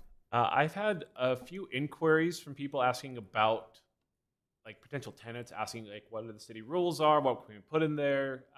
So I've heard some interest. So people must be they must be negotiating, selling. They had a pre-construction meeting, so they're starting work soon. They have site plan approval, so should be building soon, and tenants are calling. So I really do hope they succeed. Perfect. Thank you. I think we do too. Okay. Councilmember Campbell, is this you? Golf carts on city roads. Yes. I hope that we can keep this simple and straightforward and do what I want to do, what I'd like to have done. The cities of Elk Ridge, Nephi, Hurricane, and St. George currently allow golf carts. I would like to propose that we request ask our chief, William, to talk to the police chiefs in these 4 cities that allow it, talk to them, get their perspective about the pros and cons, the safety, what concerns have they had. I know some of them are rather new, so there's not a lot of history, but at least have that discussion and report that back to us. And then Aaron, the same with you on the city administrators / managers, whichever they are in these cities, and just ask the pros and cons and get a straightforward, heartfelt, tell us about this. I mean, is this something we should consider? Has it been problematic? Especially the police chief, that's the one I'm most concerned about, is what the police chiefs want to do. Quite honestly, Riverton, his police chief is allowing it, and I'm not sure the city allows it, and I'm not sure how he gets away with that. But so we don't need to talk to Riverton, but you can talk to those 4 cities. Again, they're Nephi, Hurricane, St. George, and Elk Ridge. and get their feedback honestly as a police department and a police chief. How do you feel about this? Is it causing problems, or is it a non-issue? Just kind of a heartfelt pros and cons. And the exact same thing from the city administrators / managers. So, Ron, then, is your ask to bring this back as a discussion item again once this information is gathered, or is it asked to That's bring it up as to an the- agenda item? That I would like to, but we would have to have 3 of us kind of on board to say, let's go so far as to have Rob put together, look at those 4 cities and how they drafted it, because there's safety concerns. One thing Doug wants to hear, and I'll let him speak for himself, but is maybe requiring seatbelts. We know, we've learned, unfortunately, we can't require driver's license, which is really sad. I wish we could, but we can't. By law, we cannot do that. But, and we can require them to be an adult, and we can require seatbelts, I believe, and to come back with that. But the answer is, if we can get 3 of us that think they're really interested in this, and they could likely say yes on a proposal for an ordinance, putting the municipal code together for it, then I'd like it to come back as that. But if not, then it would come back as a discussion item. It depends on if we can get the 3 here today. I am open to the possibility of allowing golf carts on city streets, and would like to hear the information from the chiefs and the city administrators. Me too. Okay, that's 3 of us. Scott, your thoughts on it? You know, as a physician, I think it's crazy. Yeah. To be honest, and I'll give you an example. We go to church at what's finally referred to as the country club church, and we have a fellow in our neighborhood with a bunch of small kids, and in the summer they drive up the Alpine Highway in the bike lanes, going to church in a golf cart. Yeah, this would not allow that. We would not be. I would hope not, because his 8-9-year-old is driving the golf cart. Yeah, and I just think that's crazy. City streets only. We cannot approve for UDOT property roads. That's out of our jurisdiction. So it's city streets only. It's very limited, and I really think we need to look at these other 4 cities and really kind of get the bottom line of how do you feel about it. Especially the police chief is the one I'm most concerned about. I am also concerned about city managers and administrators, but I'm more focused on the safety side of it. How do you feel about this? Because I don't know a police officer that's not concerned about safety. Okay. Well, it sounds like you have the 3 then. So Rob, there you go. Would you get with those 4 cities and draft something? I think it's also interesting to note, just kind of as a side note, cities that have not, the cities that surround us, so Alpine, Cedar Hills, Lehigh, and American Fork, and talk to them and see if they are considering anything like this at all. And my understanding from talking to them is that they're not, but I think it would be interesting to know what the other cities around here are considering and why. Yeah, Yep, sure. I would agree. Okay. Okay, does that need to have a motion? Nope. Nope, we Okay. can't have a motion as a Just discussion discussion. item. Okay, legislative update. I don't know, Mayor, if you want to take that, or Kim? Mayor is gone. Oh, good night, Mayor. He's Happy offline. first day of As far as I see, session. he's offline. It's been a great session. I know that probably Aaron has a little bit more insight, but just looking over bills that are coming in, a lot of election bills, reforming election, when it comes to processing, mail-in ballots, who is over election, that kind of stuff. As for local government bills, ULCT is still analyzing a lot of them. Right now, they only oppose one, and that has to do with mayor recall election. That's a good one. A lot of housing affordability right now, but those bills are just coming out and getting numbered. So far, ULCT doesn't have a position pending on any of them. Aaron, do you have any that are directly affecting Highland City? Mostly rumors. Now, there are a couple housing bills that I know they are planning to oppose, but we don't think that they have a strong shot right now. They're pretty intense in terms of, requiring detached ADUs by right, and requiring that if a lot is 4,000 square feet or greater, it can be built on, a residential home can be built on it, kind of a thing. So there's some pretty extreme things out there in terms of housing that I don't think will ultimately pass, but ULCT certainly is going to have some work to do on those. We've heard rumors of bills in relation to transportation utility fees and public safety fees, so we're definitely keeping an eye on that and waiting to see what's going to happen there, and we'll likely need to do some work in that regard. And then I know that there is a bill draft in relation to school district information, which I know that kind of goes into our next item as well, but that there are concerns with at this point. So we tried to work with the sponsor to make some amendments to the bill, and he's chosen not to, and so we're going to have to do some work on that one as well and some lobbying. Yeah, just real quick on the, I can't remember the legislative report that was done. They called it something that didn't sound like what it really was, but it was a report to the legislature about affordable housing and what their options were, and there were what I call 3 pillars in that document. It's like a 30-page document, but I studied it, and there's 3 pillars. One of them says, we will restrict funds if you don't do it. The other one says, we will, if you do certain things, we won't restrict the funds. And the third pillar was, we'll just do incentives. And my thought, anytime we talk to a legislator, anytime, there's only options, a third pillar. Those first 2 pillars in that document are scary, and they are state overreach, and every single legislator there is concerned about federal overreach, but how many of them are concerned about state overreach? So I hope we can stay in that third pillar in that document, because that document is kind of they're looking at that, trying to figure out how do we do all this. And affordable housing is not going to go away. And present national administration aside, it's not going to go away. And the reality is, I hope we can keep them confined to that third pillar of what their options are. Give us incentives to do affordable housing. Don't restrict.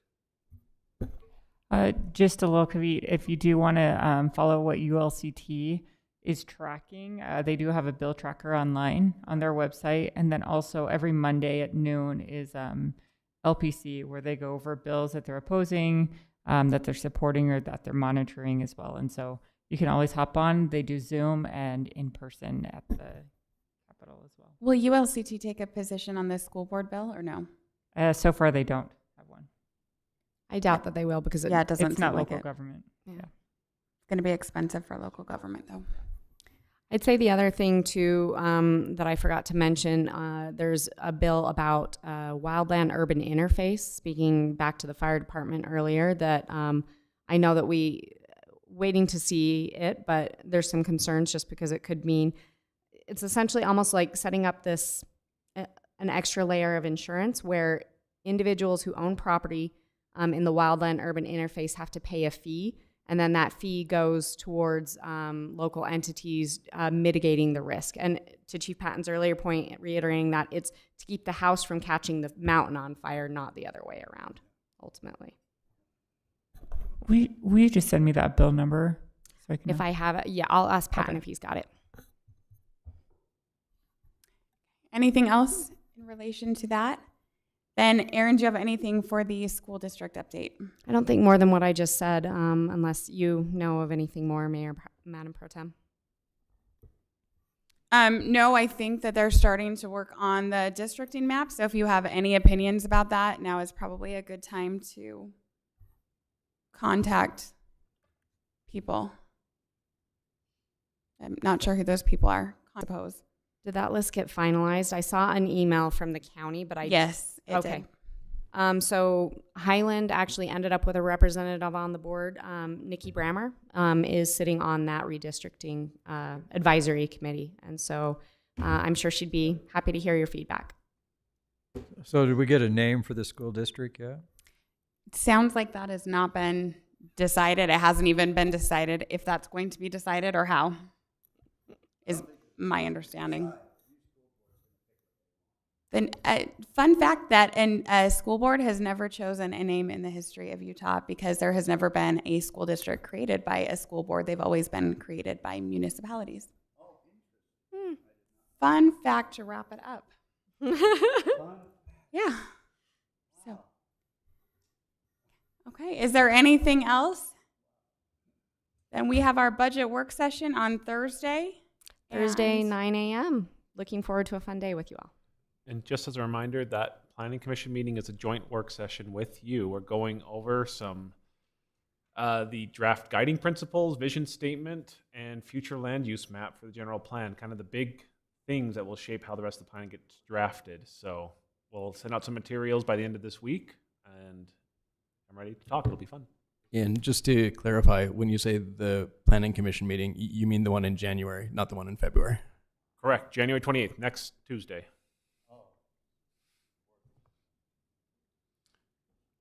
Okay, anything else? No, then it looks like we can have a motion to adjourn. So moved. Second. Aye. Aye. Seems as if we're all in favor without even needing to call for a vote.